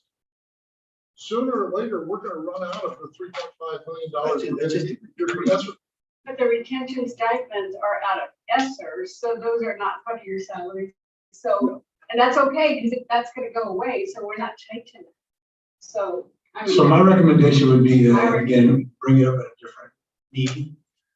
But if I understand correctly, it has to be in the budget in order for it to be paid. So we would have to provide for at least the possibility of it happening in the budget for us to be able to expend that across the board mid-year. That we approve the budget for the general fund, for the food service fund, and for the debt service fund. So you're saying it comes out of ESSER. Okay, that's correct. I got you. We will need a resolution later.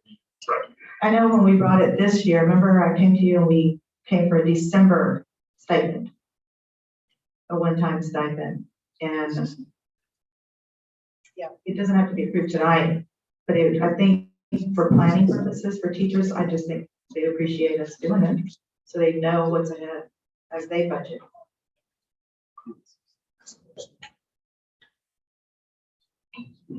Does this have to be approved tonight?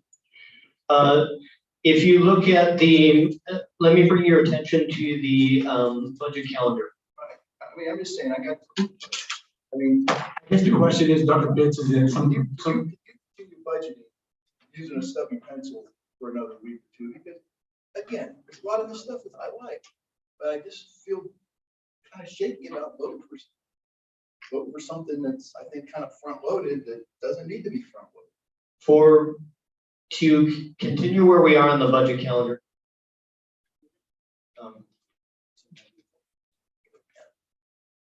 So let me, again, I pass this handout out just to kind of give us an idea of where we are with the budget. So we're going to bring that up now on the screen.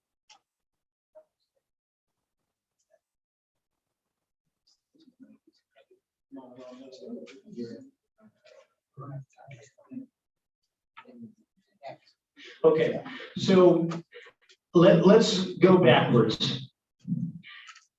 We are planning to approve the budget on August the 10th. This gives us a tiny bit of leeway if we had to. Again, we have to approve it by the end of August, but we don't want to wait till the last minute. So if you look at before that, we have to post what our proposed budget is 10 days before that. So on 7/29, we have to post the proposed budget. So on 7/26, we have scheduled a board workshop. That really, if we're going to keep this timeline, is what we need to keep to, unless we need to push back our date to approve it. Now, if you look at 6/22, that's today. In order to move forward with the rest of the budget process, we have to get employee compensation and stipends approved first, because it's the biggest part of our budget. So we would have to come back and probably have another budget workshop before we move for the break, which I don't know if that's going to be possible. We'd have to basically shift the whole calendar backwards if we don't move forward with the employee compensation and stipends today, because it takes a while to put it into the system and to move forward with the rest of the budget. The budget workshop would be 7/15, correct? So we would have to change the whole calendar besides this budget. The budget workshop at 7/15 assumes that we approve today the employee compensation and stipends. If we do that, we can get everything else uploaded for employee salaries and stipends, and then we can move forward with the rest of the budget process, either on 7/15, that's a Thursday, or if the board chooses 7/20 before the board meeting at 4 o'clock, we can move forward with either of those. If we don't approve today, we're going to have to push back the final budget hearing and probably add another budget workshop there. Am I correct, is that after tonight, the next scheduled board meeting is the 20th? That's correct. So again, in our next schedule depending on if we approve the employee compensation tonight, then we could have our next board workshop either the 15th on a Thursday at 5:30, or we could have it on the 20th before the board meeting. Would be the next time we need to talk about the rest of the budget, the other items after employee compensation stipends. Now, we could just focus on the salary schedule of the increases of 3%, and then some of them, of course, may have an increase of 5% or so, and then do the retention stipends. We can bring that back at a later date. When you all feel a little bit more comfortable, we'll know, like in August or September, exactly where we are, and we'll feel better about where we are with the budget. I'll throw this out as a bit of thought. Can't we have our cake and eat it too, to the extent of, it doesn't have to be an all or nothing? Take the ASME recommendation from 0 to 5. Plug that in, just straight across the board. Starting at 5, when you're really wanting to start increasing, reduce that distance. Go ahead and go with what you've got proposed here. If you look at the year 17, it goes to 2550 and it stays at 2550 all the way to year 33. That's just a flat rate raise.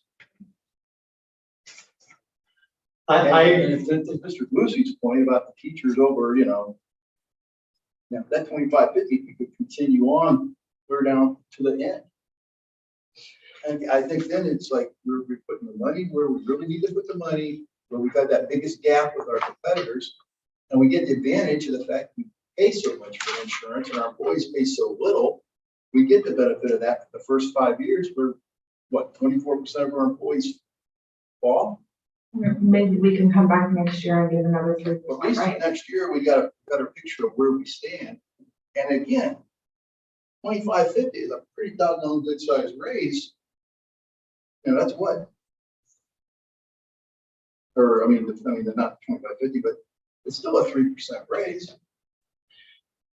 And the answer to your question is yes. We could, for years 0 through 4, adopt TASB's recommendation 1,650, plus for years 2 through 4, there was a little bit extra increase to get them closer to market value, but we could do 1,650 plus the TASB adjustment for years 0 through 4, and then we could do the 2,550 plus the TASB adjustment for all the other years. We could do that.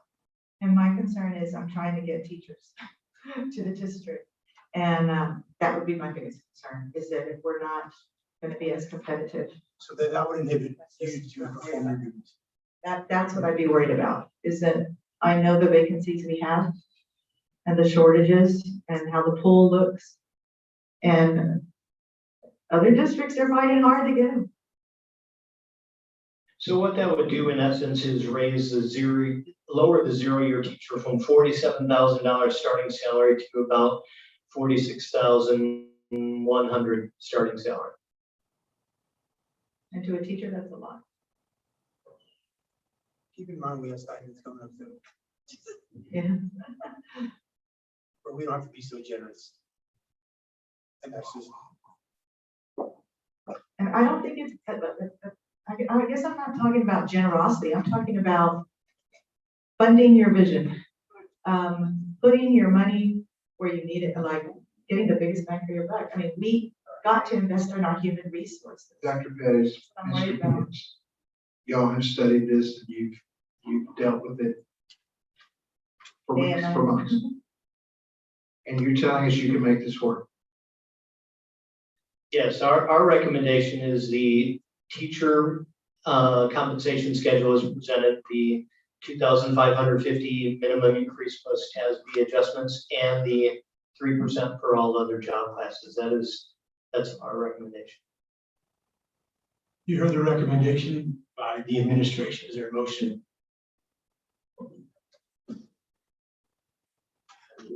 I move I'll second. that we accept the recommendation for the proposed salary scale and the proposed for the teacher librarians, and second category that was the auxiliary personnel. That's exactly what it's called: clerical, auxiliary, paraprofessional, and professionals. This motion does not include the retention stipends as presented. You heard the motion before the meeting. Is there a second? Been seconded by Ms. Delmas Salinas. Any further discussion? Okay, we'll go ahead and proceed to vote. All in favor of the motion to accept the clerical and other paraprofessionals, auxiliary personnel at 3%, along with counselors, diagnosticians, and other professionals, and the 2% for the other district campus administrators, along with personnel, and not to include the retention stipend. Mr. President, I think. I'll clarify that. Just reading what was here. The 3% rather than the 2%. In other words, that second, what's on our page 47 gave us two options. Is that correct? 3%. And my motion is for the 3% option. Even easier for me. Thank you, because I'm reading through it verbatim there. So the second, second, we approve the 3%. Any other further discussion? Okay, we'll proceed to a vote. All those in favor say aye. Aye. All those opposed say nay. Nay. Motion carries on the 6-1. You voted nay? No. I Thank you. Item 70, consider approval of academic stipends for 2021-2022. This can be found on page 49 and 50. Dr. Pitts.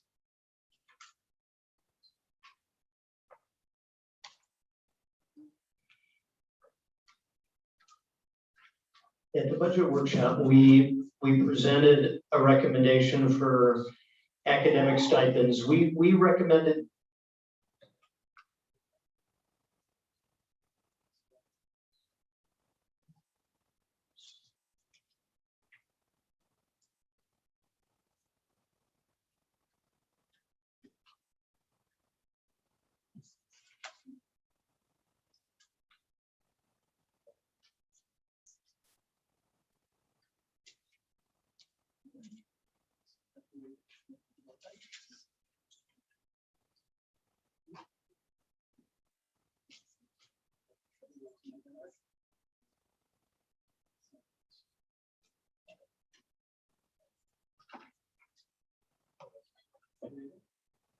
We are recommending that the stipends stay the same except for the four in your board packet that are in yellow. So those four are first of all, the Key Club, which was not a stipend last year. We did not have a Key Club. We're recommending that to be $1,000. We are recommending an additional $500 stipend to the band director to also work with the elementary school support. We're also recommending an additional $500 stipend for the fine arts teacher to work with the middle school. This would be something new. They only worked with the high school last year. And then we're recommending $1,000 for the chess stipend. That's an increase from $600. This was after consultation with CASB. Chess is a year-round activity, whereas a lot of the UILs were basically one semester. So that's why we're recommending the increase there based on the increase in hours. At this time, other than that, we're recommending the stipends stay the same this year until we can complete a further analysis of their duties and make sure that each of the teachers that are choosing to work in those additional areas, that they are fulfilling the criteria for UIL or whatever other area they are working in. I'm keeping a student sign-in sheet and their time and effort of their practices. Now, as you can see at the bottom, there is a savings from last year. The biggest reason for that savings is that we have district reconsolidation. So when moving from 7 campuses to 5 campuses, you have less department heads, you have less UIL sports, you have less teachers that you're going to need doing different activities, such as you're going to have less yearbooks, you're going to have less student council, and so on and so forth. And then the other thing is we are moving to a ESL program for our district as well too. So those are the two biggest reasons why you see the decreases in academic stipends there. Not that we're not emphasizing academics, it's just that, again, those changes in our district are producing that savings. Chris, what was it last year? 450, 600? Is that last year's number for stipends? It was 560,000, I believe, just a second. 556. 6,200, right?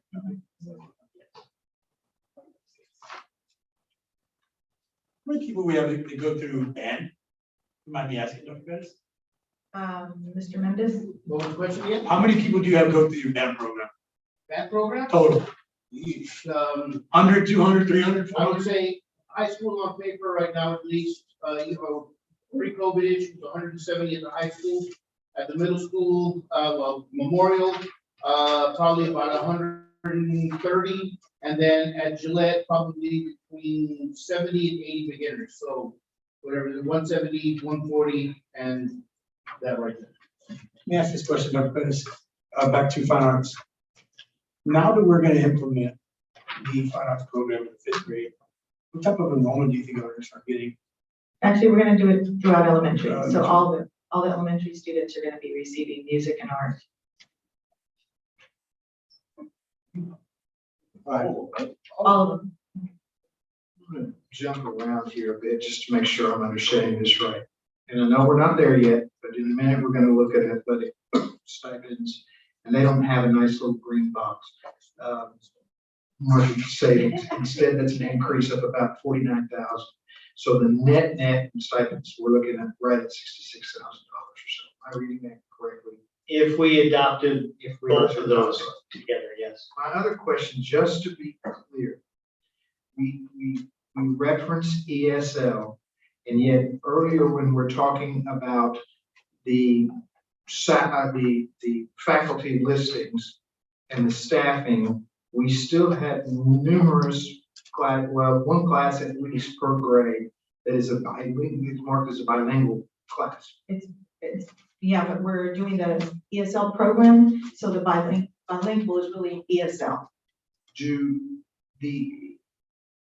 This year, this last year that went on, the teacher teaching that bilingual class received a bilingual stipend. Yes. Next year, they will receive an ESL stipend. If they're certified and if they have students that they're serving. Okay. And I guess they will be aware of that? At every staffing meeting that I went to this year, beginning in January, was letting them know that teachers who were getting paid that stipend and weren't certified and didn't have students, that was not going to continue for this next year, because it's really not fair to the next person who's doing the exact same thing. Along those lines, the CDC or the CDL, they get a stipend. Are they required to drive a bus? That stipend for CDL was given as a one-time, when they got their certificate. It wasn't given to them in multiple years.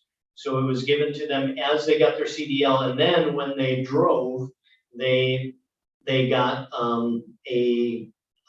basically extra duty pay every time they drove after that. So it's a one-time, it's not every year. You're estimating that there'll be 5 people who decide to get their CDL, and we'll pay them this stipend for obtaining their CDL, and then that will just put them in the pool that they can drive. That's a high estimate. I put that there just in case. Gotcha. Okay. So that is not stipend for having a CDL, that's a stipend for obtaining a person who doesn't have a CDL, obtaining one. Correct. We first gave that stipend 2 years ago, and we paid it to most of those employees. And then last year, we didn't pay that stipend out. I don't think it was to any. If it was, maybe just one additional employee. But we don't even anticipate 5, but we have it there just in case.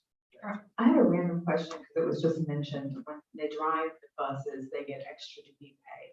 Does that equal out to hourly what bus drivers get paid? Coach Davila, do you know how much it is when you go on a trip? Now, $45 for a trip. But if it's a bus driver, then they're hourly the whole time, correct? That is correct. Where's the fairness in that? I'm just wondering, because if they're driving 4 or 5 hours away and then 4 or 5 hours back, I mean, why hire a bus driver? Just hire the coach. It's not like they've been, doing stuff all day. And that's why I think last time I mentioned in the board workshop that I am not in support of hiring coaches to drive because of, first of all, the fatigueness, and most importantly, they're not experienced enough. So I don't have a problem, this is my opinion, I don't have a problem with one of our bus drivers driving. Take on the liability. But in absence of, I think that they should get paid the same equal pay, equal work, equal pay. And I do agree, but I think we have a lot of bus drivers, is what I've been told and heard, that are chomping at the bits to jump at a trip. Is that true? We just run into schedule with routes and. It's called doubling up. It's very easy. I think Max Rivera can handle it, and so can Ms. Leanne. It's called doubling up with kids, and it's not hard. I think we need to leave it open just for the possibility, because a lot of times kids are leaving for games when we have all our bus routes, and sometimes, we have drivers that are absent, and there's a possibility that I think it still needs to be there. As far as needs to be what needs to be there? Having the coach have the ability to drive. Mr. Pitts, I think you're missing the point. The point is the liability issue when it comes to this district.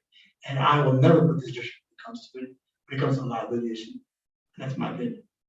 But again, Well, to drive the bishop. you know what, Ms. Ramos, at the end of the day, a lot can happen between my house, which is 3 blocks down the road, and this district. Well, the stipend schedule can be passed with that item excluded. But we can entertain that later. Correct. Because there's not even anything on here about it. I opened up a can one time. And most districts do use that. It's because 2 o'clock buses are out taking students home. And sometimes football players have to leave at that time to go to Laredo or Corpus or wherever they're going to go play. So then they're not having to wait for the bus drivers or the buses to come. So as long as we have enough bus drivers. But I know like Coach Davila, when we went on the state trip for the Special Olympics students, he drove. How many coaches actually have this? And 9. Nine. How many drive frequently?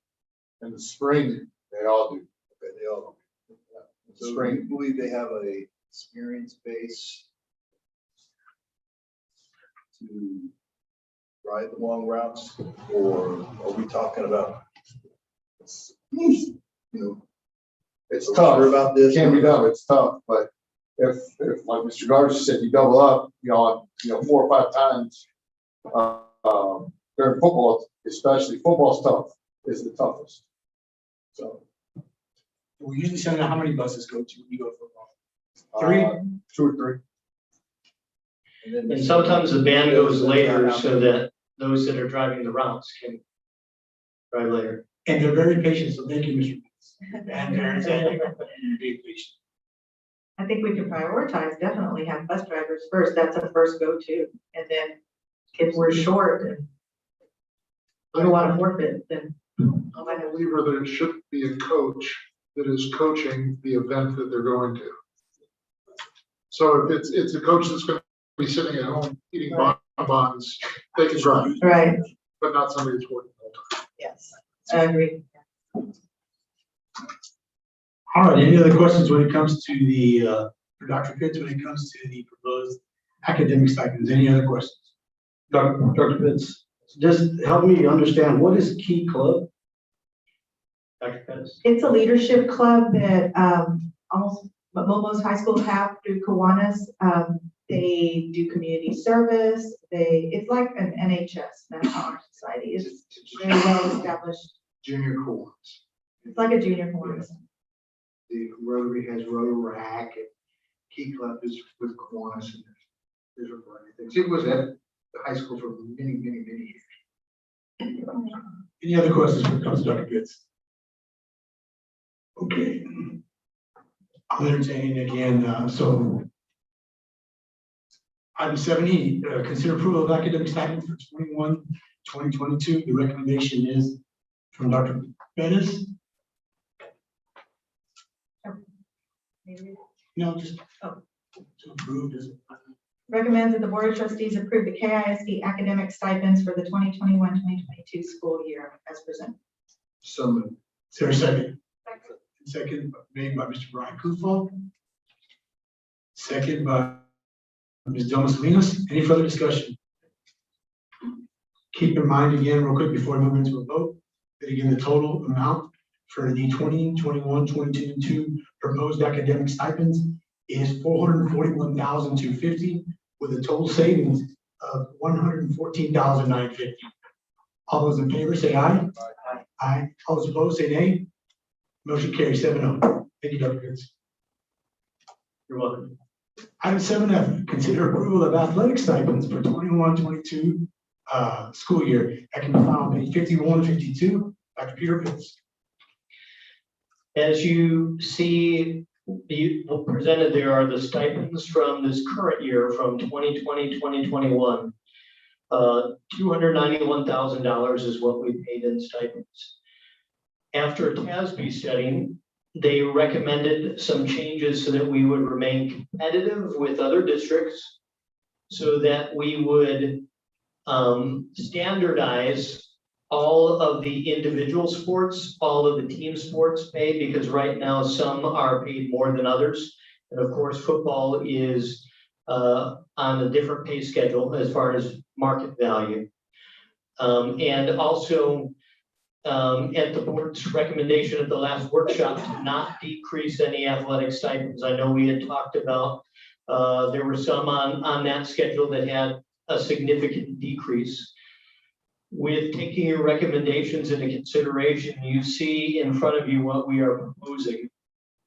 The proposal has an increase of $49,000 from before. Again, the reason for that is to remain competitive with other districts and also to make sure that we standardize that each individual sport head coach is paid the same, each assistant coach is paid the same, each middle school coach is paid the same, regardless of which sport it is, as long as, you know, it's an individual sport or a team sport or football.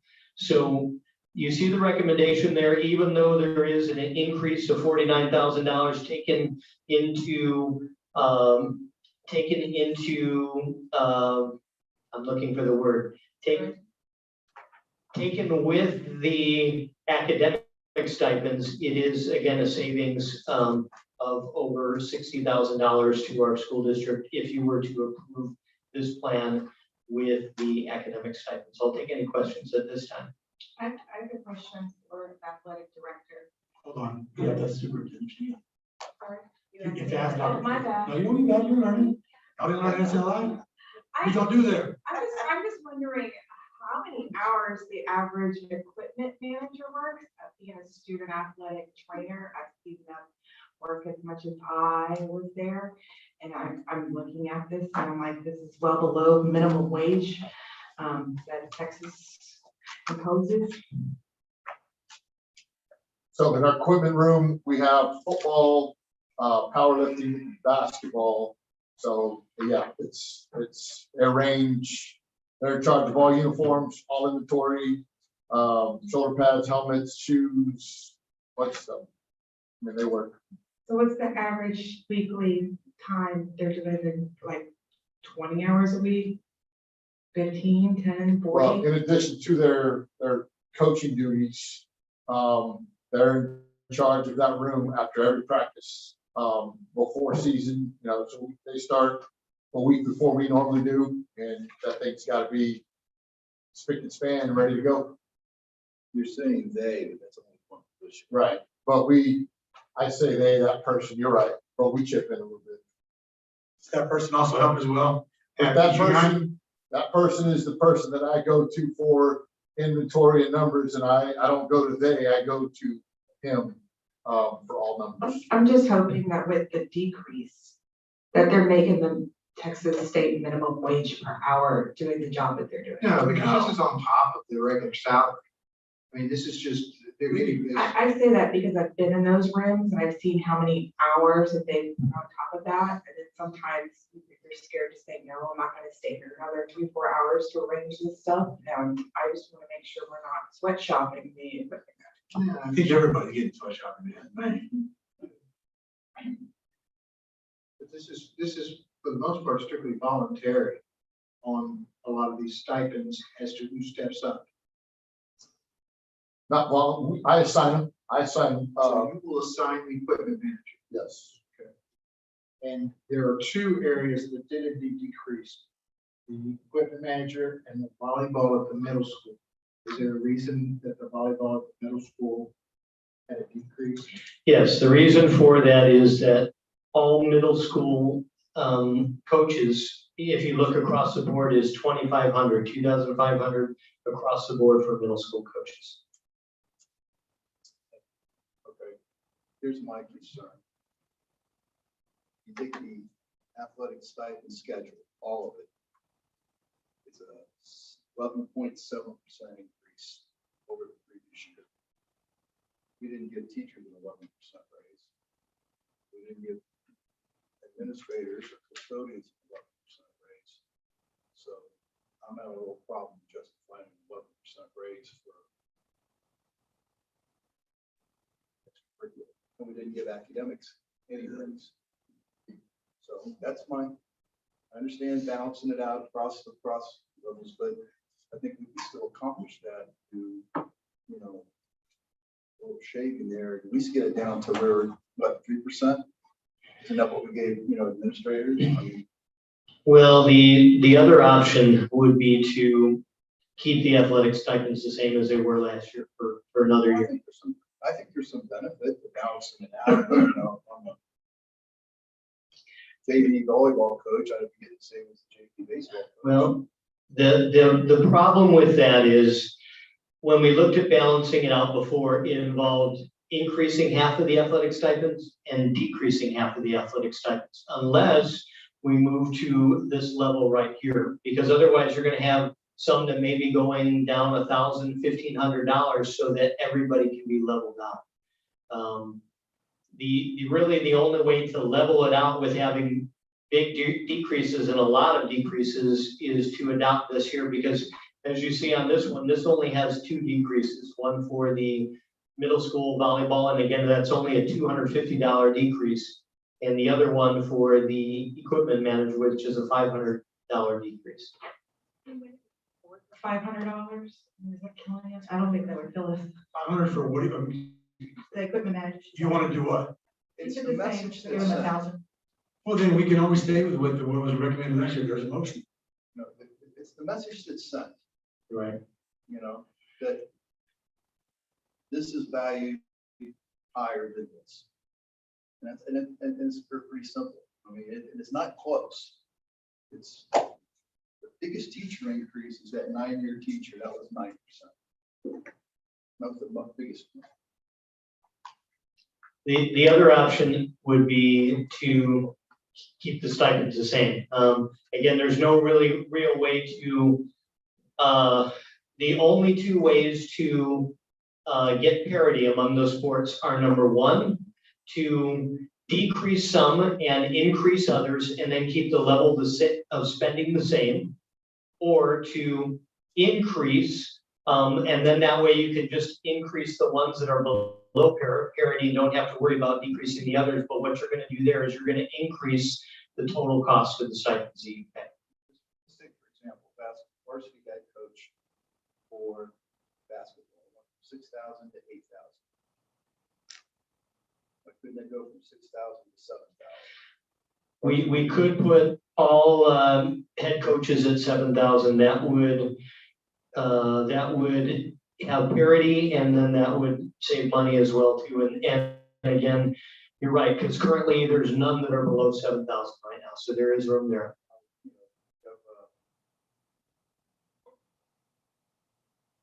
And across the board, you know, assistants, assistants, middle schools, 1,200 to 2,500 for middle school, plus 1,300, 1,200 to 2,000.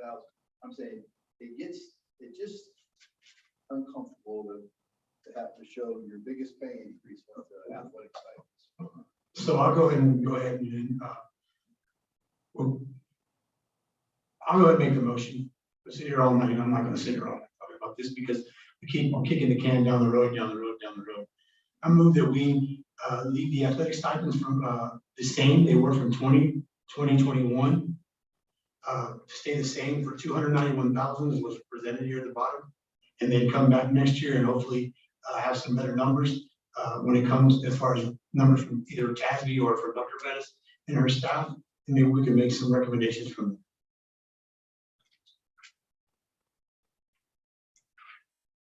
There a second?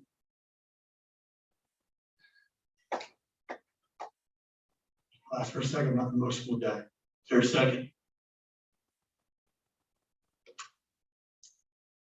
Last call. Is there a second? Motion dies. How time critical is This is critical because we have to input this with their salaries. They are paid on a 12-month period. So when we put it into the system, we have to add the stipends as well. So this will also set us back. We can, again, we can present another option for you right now, and that option would be to take what Colonel Kreitz was saying, take the stipends that we currently have right now that we have presented. But what we would do is we would lower it down the head coaches from $8,000 to $7,000. We would lower the middle school coaches from $2,500 to $2,000. Then the varsity assistants would be lowered down from $4,000 to $3,500. Give me a number. Give us an end total number that would cost us in about. I know it's hard for you to. He's a math guy. I know. Yes, Mr. So what if we had a really good basketball coach who's also a really good math teacher? But we couldn't entice him because we went down a little bit. Coach just gave a generous 3% raise along with some benefits. I think. Mr. President, I more think- trustees, I I discourage, think the more relevant question- I think the more relevant question to ask is, this really good math teacher, who's also a good basketball coach, how many stipends are we gonna give this guy? You can't do two things at once. Yeah, you can, you really can. Yes, no, but as you can. Yeah, no, I That do. stipend Oh, is yeah. to entice that math teacher, to be a really good math teacher, I've to be there after I've school. gone to school and worked 2 full-time jobs. It can be done. It can be done. I have a Right. question, I have a question. Yeah, it depends on how demanding you, how you can do things. How much input has the athletic director given you as far as A lot. like each individual, did you go line by line on this? Yes, we've been working several hours with him, but also looking at coaching stipends across with all our competitors. Because again, we need to be competitive. And I know coaches are moving, I mean, we've lost a couple because of that. So we want to be able to attract some to fill those positions as well. I want to win games. We want to win games. It's gonna take time. It's gonna take time to do that. But the athletic schedule though, this year, even though during COVID, we still played games, we still, did a lot, and some just canceled, other districts, but we kept moving, even though we had to shorten our schedules or move them around or whatever. So I know our coaches are, we need to make sure that if we're gonna wanna win games, hire quality coaches, quality ones. That's where it lies, again. Do you guys like supply and demand? Can I make a different motion? What's that? Can I make a different motion? You can make a motion at any time. Yes, we haven't proceeded on to the side, correct? So We're still. this is still an action. Still Okay, action. well, so I can make a motion, correct? Absolutely. Okay, just want to verify that. Just gonna throw this one out there. I make a motion to approve the current proposed athletic stipends, adding $250 onto the equipment minutes. Just to throw it out there. Trying to give it life again. There's a motion in front of the board to accept the proposed stipends at $291,000, but to add $250 to the equipment manager. Is there a second? I'll second. Say that right. I did say it right, am I correct? Yeah, yes. That was your motion, correct, Ms. Hall? The motion was to That's what I'm writing approve the current athletic stipend as proposed, but editing. So you're wanting to go at 340,000 Correct, but adding, and plus adding, okay, let me hold then on. adding $250 for. Okay, thank you, ma'am. Okay, so the motion in front of the board is to accept the recommendation by the staff at $340,000, but to also include a $250 add-on to the equipment manager to bring it up to, let me see here. $340,000 to $250,000. Yeah, 340, 250. Yeah, 340, to take the current 340 was proposed by administration, but to bump up the equipment manager, it was at 500, now to bump him or her to, what was it, almost 250? Yeah, make it to make it 750. 750, correct. And there has been a second? Yes. Been second by Ms. Donna Salinas. Is there any discussion? Yeah, for, I'd like to say something real quick. Dr. Pettis mentioned something about being competitive in our salaries, yes, but very important, we want to win also, okay? I'm okay with the stipends, my only thing is that we're up against 3 or 4 other schools that our kids can choose from, okay? And that's hard to overcome, okay? And we can't hold back, can't hold that against our coaches or anything, they're trying. But with that saying, now that we brought in some quality coaches, okay, then I think we need to be a little bit more competitive. I think next year we'll look at it, coaching, and say, hey, where are we now? For instance, the basketball coach, we won 1 game last year, 10 games this year, okay? In the girls, and then the boys went to district, and then our golf team went to state, okay? Our track team went to regionals. So we see we're on a track that, yeah, we're building our program back. But we got to remember is that these coaches are up against other surrounding schools around us as well. So just wanted to say that. And the problem I have is Colonel's problem, the same. Mind you, is that when we've got basically a 12% increase in athletic stipends and not across the board, when the bottom line is I'm not poo-pooing athletics at all, not at all. But the bottom line is that academically, we got big issues. I think that there's a balance to be had between the two of these. I understand and I appreciate the fact that we're trying to make all varsity head coaches, you know, on the same level. I agree with that. Team sports versus individual sports. And that's kind of where I stand, but I think that I'm not prepared to adopt this tonight. I think maybe you could use the higher number in your budget figures, knowing that if you have a budget deficit of 340,000, some of it may go away. The other option, the middle option that was referred to, if we put all head coaches at 7,000, and if we put assistant coaches at 3,500 and middle school at 2,000, that would be an increase of only $22,500 instead of $49,000. That would also increase the parity across the board, so that all individual sport coaches would be paid the same, all team sport, and that would ensure that we don't have those decreases as well either, other than the middle school volleyball. And if you wanted to, again, you could keep that the same, but that would only be $22,500 more. Mr. President, we have a live motion on the. Correct. So we're still having discussion. It's been seconded. Yes, Yes, sir, just in respect to administration presenting. okay. So the discussion is fine amongst the board. Okay. So again, I want to go on record saying again, I am very pro athletic. Pretty much in every function, every event, but I don't want us also to price ourselves out. I'm wondering because. Hold on, I'm talking, Okay, so give me a go ahead. second, give me a second. I'll give you your time.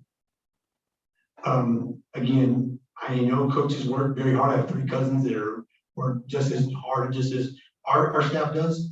But the problem that I do have is again, the 11 versus, percent that we're hyping up. And you're right, Trustee Garcia, we are on the rise doing things right. But again, we also have to be very, very fiscally responsible and not have an open checkbook. Again, I think we've been very generous in the past. I am a data-driven person. But again, I think we've done really well doing the 3% across the board with some, and 2 are academic. We didn't do really much anything. Again, I know our coaches work very, very hard. But I think, again, I just have a hard time at this time, again, with the motion that's been on the floor, with the second to approve that. But again, it's everybody's opinion, and I do respect that. But again, it doesn't mean that we have an open checkbook to continue to write checks. Ms. Ramos, you have the floor now. I've been at the last 2 years' board meetings when it comes to budget. And what I've witnessed is the disparity of payments between these teams. And me sitting here, not being able to see the specifics on this for the last 2 years, makes me wonder what the last 5 to 10 years of those look like. And I'm looking at this as maybe you guys, or now we are now, us, are so far behind on where we should be in these stipends that this 11% looks amazingly large. But in reality, we've been so behind and so upside down on a lot of these Can I stop you now? payments. Go ahead. Jeff. So if you look at the FASB recommendations that were on there, they were very, very generous, and we were high on a lot of spots. And I can tell you, doing my homework just like you do, they were very, very competitive and above on a lot of these stipends. But I do respect what you're saying, because maybe we are behind on some sports, but on other sports, we pay pretty darn well. But I can give you an example real quick. Edinburgh CISD, 6A school, am I correct, Dr. Bettis? Their freshman coaches make $3,500. We're talking 6A4. I'm not saying that our coaches are any less or any more, just throwing some out there. I made some other calls. 2 of the districts that we play in, down in the valley, they don't even have a special teams coordinator at 8,000. I'm not saying we don't need it, but I want to compare apples to apples. And I do respect what you're saying, because again, there are some that should be up to par, but there's some also too that are pretty darn generous. I can tell you that pretty much the majority in corporate CCID, and again, doing my research, their department heads for every sport makes about 10,000. I think they're OC and DC, if I'm not 10 something. But again, I just throwing numbers out there. Well, I know we're never gonna get a Rasheed Wallace. Rasheed Wallace wanted to go work for a basketball team in North Carolina as a basketball coach. You want substantial coaches who deserve this kind of money. So that's, I guess we'll see next year what they pump out. Can you teach What they math? pump out. So, Well, I think he graduated from UNC, so probably. okay. So are we able to, because what Dr. Pitts was referring to about the new math, I guess you could say, was kind of like a compromise for the 7,000 and the, what was it? 7,000 for head coaches, 3,500 for assistant coaches, and we have 2,250 for the middle school coaches. So that would be decreasing some of it, but without hurting those that are already where they were, and leveling this, making it a balance, because it was kind of all over the place. It was almost as if some stipends were made just because. So there's a live motion in front of the board right now that Mr. Ramos made, second by Ms. Delma Salinas, that we keep the recommendation from the initial stipend for the 2021-2022 school year to go to $340,000 and to add $250 to the equipment manager from $500 to $250 to make $750. Am I correct, Mr. Manis? That's correct. So again, we'll proceed to vote. Well, Mr. President, so to answer Dr. Pettis' question, if Trustee Ramos would agree to stay your motion to hear a second proposal from administration, the board can do so. Otherwise, you should be afforded a vote. Yes. So Ms. Ramos, the ball's in your court.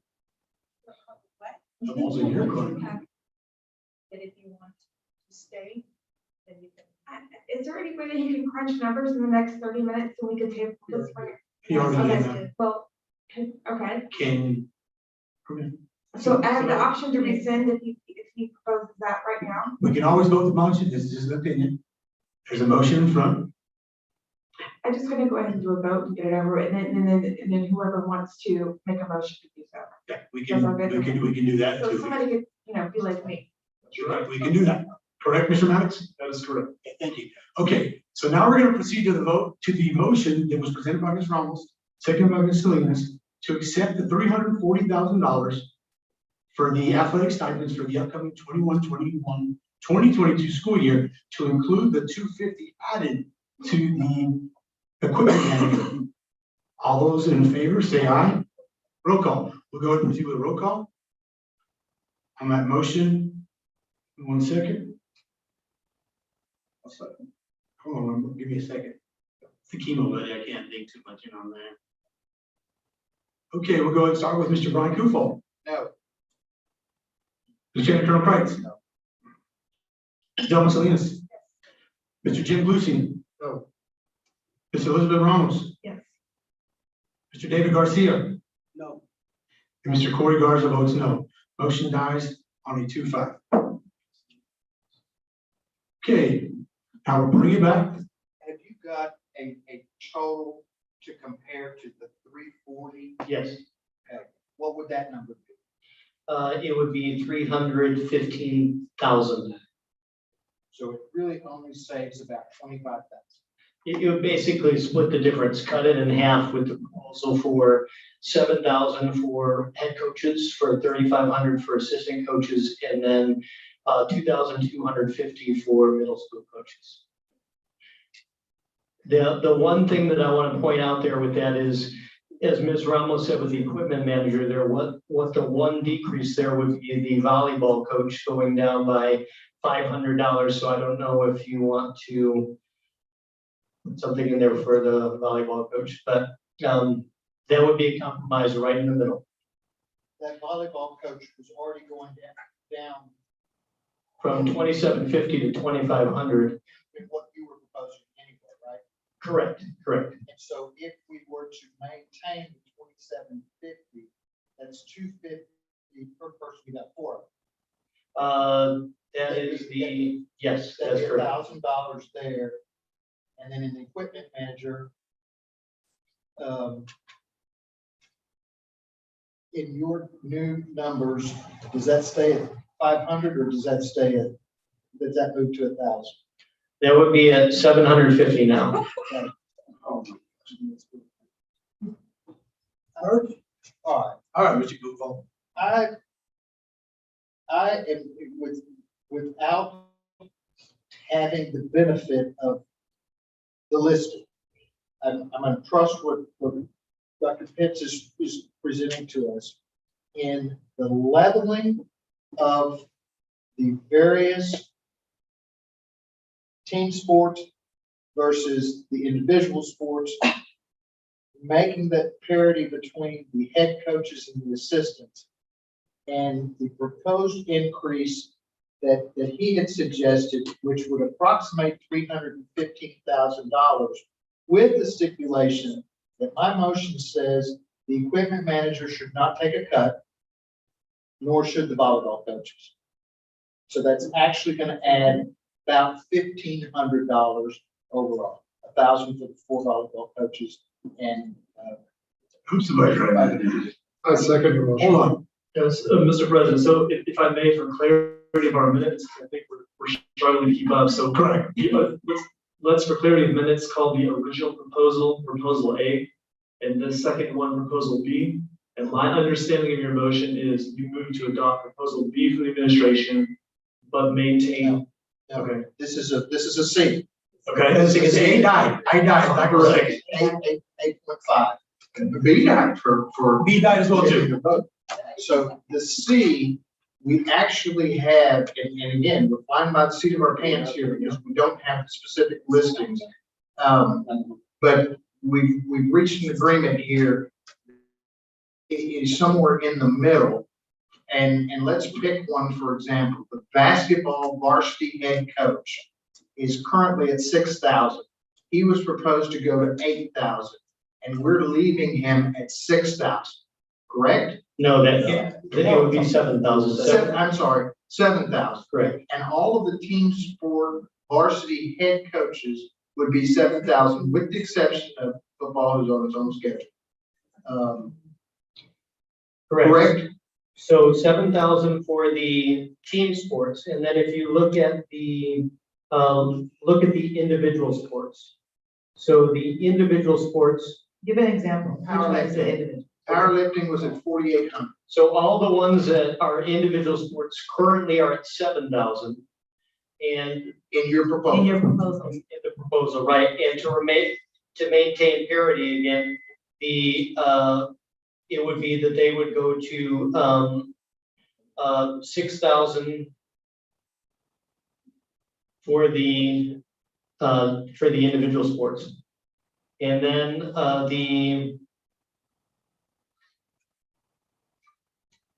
if you look at the assistants, again, all of the assistants would be at 3,000 for the individual sports. And the assistance for the team sports. Would be at 3,500 to maintain that parity. All right, and that's my motion with, that we adopt that with not moving anyone downward so that the equipment manager's stipend remains the same and that the volleyball middle schools remain at 2,750. If they remain at 2,750, does that affect any other team sports? Let's see, it does affect some individual sports, but we could make the stipulation with none of them go down. If there are, right, because tennis would go down from 6,400 to 6,000, but we could make the stipulation that nothing goes down. All right, then that's my stipulation. My tennis coach has been there for 37 years. Mr. Max, go ahead. Yes, sir. I'd like to remind the administration to not address the board unless recognized by the board president, please. Administrative staff, I should say. So you heard. Dr. Pitts, you understand my motion, do you not? Yes, I do. Okay. I don't know that. So it's- I second. Correct. I got you. But I'm in left field with all the. All right, where we are is this year, we spent 291,000. They came to us tonight with a proposal to spend 340,000. And this revision is about 315,000, which is about midway between where we were and what they had proposed. With still achieving parity in the team sports and the individual sports kind of across the board.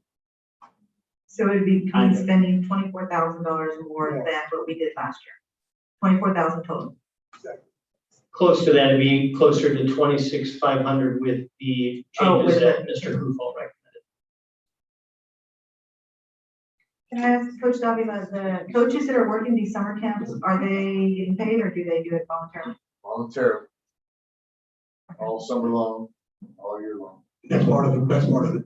I mean, again, because of their coaches, it's part of it. No, I'm asking because I don't know if y'all have summer camps before, but I know that was something I expected and they seem to be very, very well attended. So just let your coaches know that we're proud of that. So there's a motion in front of the board right now that Mr. Kufal presented. Does anybody have the writing on it? Because I lost track. So you'll let it go. But I think Mrs. Pettis is doing a good job writing it for me. I want to make sure that everybody can hear me and understand me.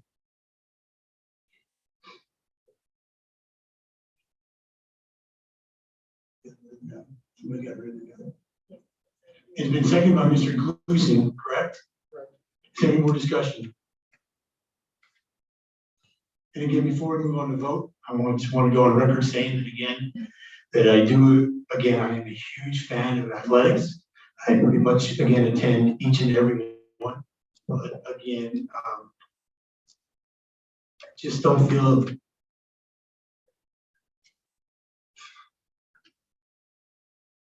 I have a question. Hold on, I'm trying to find the words today for you in trouble. Again, we were very generous and we have been very generous with other. And again, I understand there needs to be a balance between athletics and academics.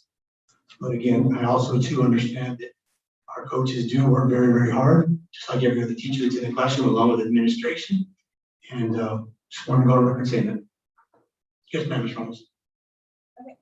Can you refresh my memory? Did you make a motion to begin with? There's a motion that was made by Mr. Kufal, At the very beginning. and it died, ma'am, after a second. Okay, so you did the A version. My motion before the board was to keep everything the same, which would have been to keep the 2021 stipends the way they are, kind of like we did with academics. Okay, thank you. And it was $291,000. Trying to find fair and equitability is what I was trying to do. On record. We'll go and proceed to a roll call vote. All those in favor of accepting, will roll call vote on accepting the motion that was made by Mr. Kufal, second by Mr. Clusie. Mr. Brian Kufal. Yes. Colonel Kreitz. Ms. Salinas. Yes. Mr. Clusie. Yes. Mr. Ramos. On the in regards to, No, I'm gonna say it. yes, ma'am? Yes. Mr. Garcia. Yes. Corey Garza vote no. Motion carries on 6-1.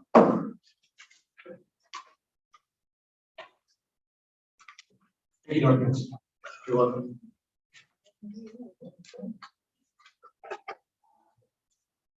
Okay, item 7G, consider approval of missed school days waiver. It's 40, final page 53 to 56. Dr. Pitts. On May the 20th, well, on May the 19th, we had the torrential rain. I think it was close to 13 inches, I believe, in a couple of hours. And we closed the schools the next day on the 20th. So we offered instruction remotely. However, the way that TEA has it, they only give us a half day ADA attendance for that one day for closing it during an emergency that's not a state emergency. We are requesting that the board approve this as a missed school day, which would basically eliminate this from the ADA calculation so that we would not have a low attendance day. Again, even though we offered remote instruction, the highest that we could get is 50% for this, because the state, again, wouldn't give us more than that for this day. So what you see in front of you is the actual missed school day waiver, and you also see the disaster declaration from Claybird County as well. I'll take any questions at this time. Is that all it requires? Is it, if we adopt this, it's automatic with TDA? No, then I have to submit it to them along with our documentation, which would include the disaster declaration from Claybird County. And then it's up to them to approve it or not approve it. That one special case was statewide with the freeze. They pretty much approved that carte blanche across the state for the big freeze because it affected so many districts at that time. But this was one that was more local, so they would have to approve it individually. Is there a second? Second. Motion has been made to approve the waiver for missed school days. It was made by Mr. Brian Kufal. Second by Lieutenant Colonel Kreitz. Any more further discussion? Now proceed to vote. All those in favor, say aye. Aye. All those opposed say nay. Motion carries 7-0. Thank you, Dr. Pitts. Item 7H, consider approval of memorandum of understanding between Kingsville ISD and Community Action Corporation South Texas Head Start, which would be KCOS. That can be found on page 57 to 65. Dr. Peter Pitts. You have the proposed memorandum of understanding in your board packet. So this is with KCOS / Head Start. The proposal is to allow them to use the facility at Claybird. It's a small building that has 7 classrooms and 2 small offices and restrooms for the 2021-2022 school year. They would be paying the cost of the utilities. They would be in charge of their own pest control. They would be in charge of making sure that they have their own liability insurance. They would be in charge of cleaning the facility. So I will entertain any questions you have at this time. Gentlemen, I have one question. Has legal had an opportunity to review the MOU between KCOS and KISD? Yes, Mr. President, I have Good. Mr. Max, do you see anything that can jeopardize the district or hold us accountable for anything after what you've read and seen? It's my recommendation that it's legally good to go. Of course, there's always the occasional concern, but, you know, we have to balance that with students not missing out on opportunities. So it's my advice that it's legally sound. Thank you, Mr. Max. Thank you, Dr. Patterson. Any other questions? Again, again, you heard the recommendation by administration to approve the MOU between KCOS and KISD. Is there a motion? I'll go ahead and make that motion. Is there a second? By Lieutenant Colonel Kreitz. Any other further discussion? Proceed to vote. All those in favor of considering the approval of the MOU between KCOS and Kingsville ISD, say aye. Aye. All those opposed? Motion carries 6-0. Mr. Approval. All right, let's move on to item number 8. The board will enter into closed session in accordance with Texas Open Meetings Act, Texas Government Code 551.071 and 551.074 to deliberate and consider the following. Item 8A, consider resignation of contractor employees. And 8B, discussion with legal counsel regarding legal and personnel matters. No action will be taken until we return to open session. At this time, we're going into closed session at approximately 8:09. It's muting, sir. Thank you, sir.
Or it's less than what you said.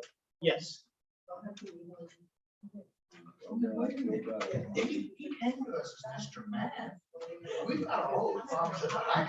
I was working collaboratively with the. Because what you were hired for, wasn't it?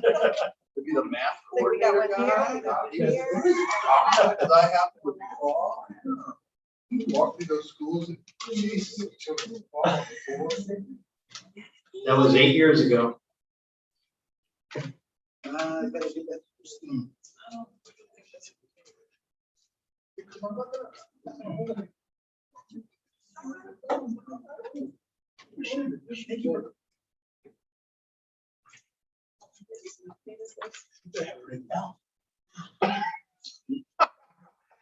better have it written down for me.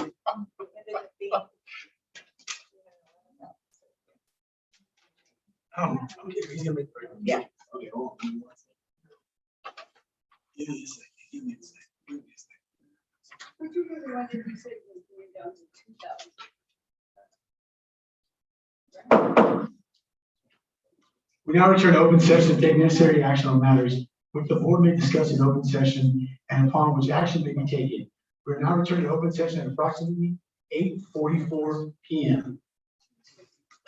Dr. Pitts. Yes, Board President Garza.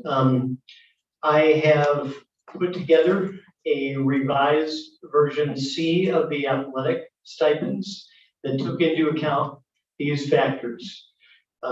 As you can see, I put team head coaches at 7,000. I put individual head coaches at 6,000.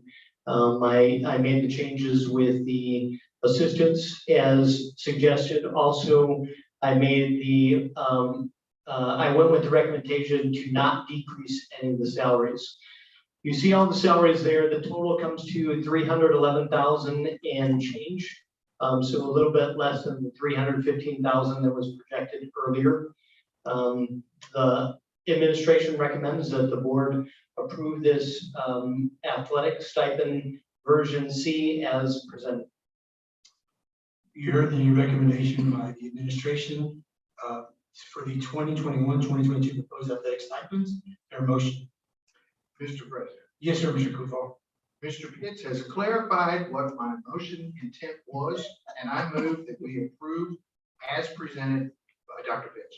There's a second. I second the motion the second time. Thank you, Mr. James Glucy. You heard the motion by Mr.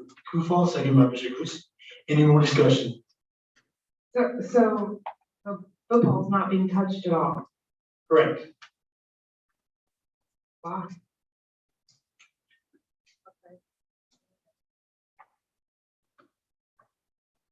Nobody's going down. Nobody's going down. Nobody's going down. Okay.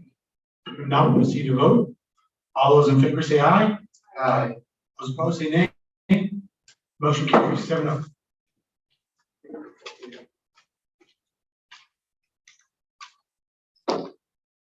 Okay. Item 9A, consider approval of resignation. Sorry, Dr. Betts.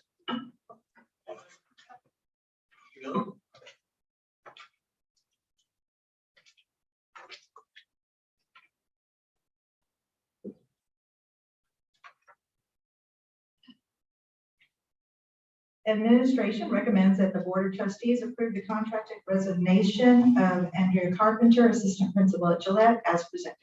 Good. You heard the recommendation by the superintendent to approve the resignation of the following employee, Ms. Carpenter. Is there a motion? So moved. By Mr. James Glucy, is there a second? Second. By Ms. Elizabeth Reynolds, any more discussion? Now proceed to vote. All those in favor of accepting the resignation by the contracted employee, say aye. Aye. Those opposed say nay. Motion carries 7-0. Item number 10, there be no further action to come before this board. And now declare this meeting adjourned at approximately 8:47. Thank you all for your support.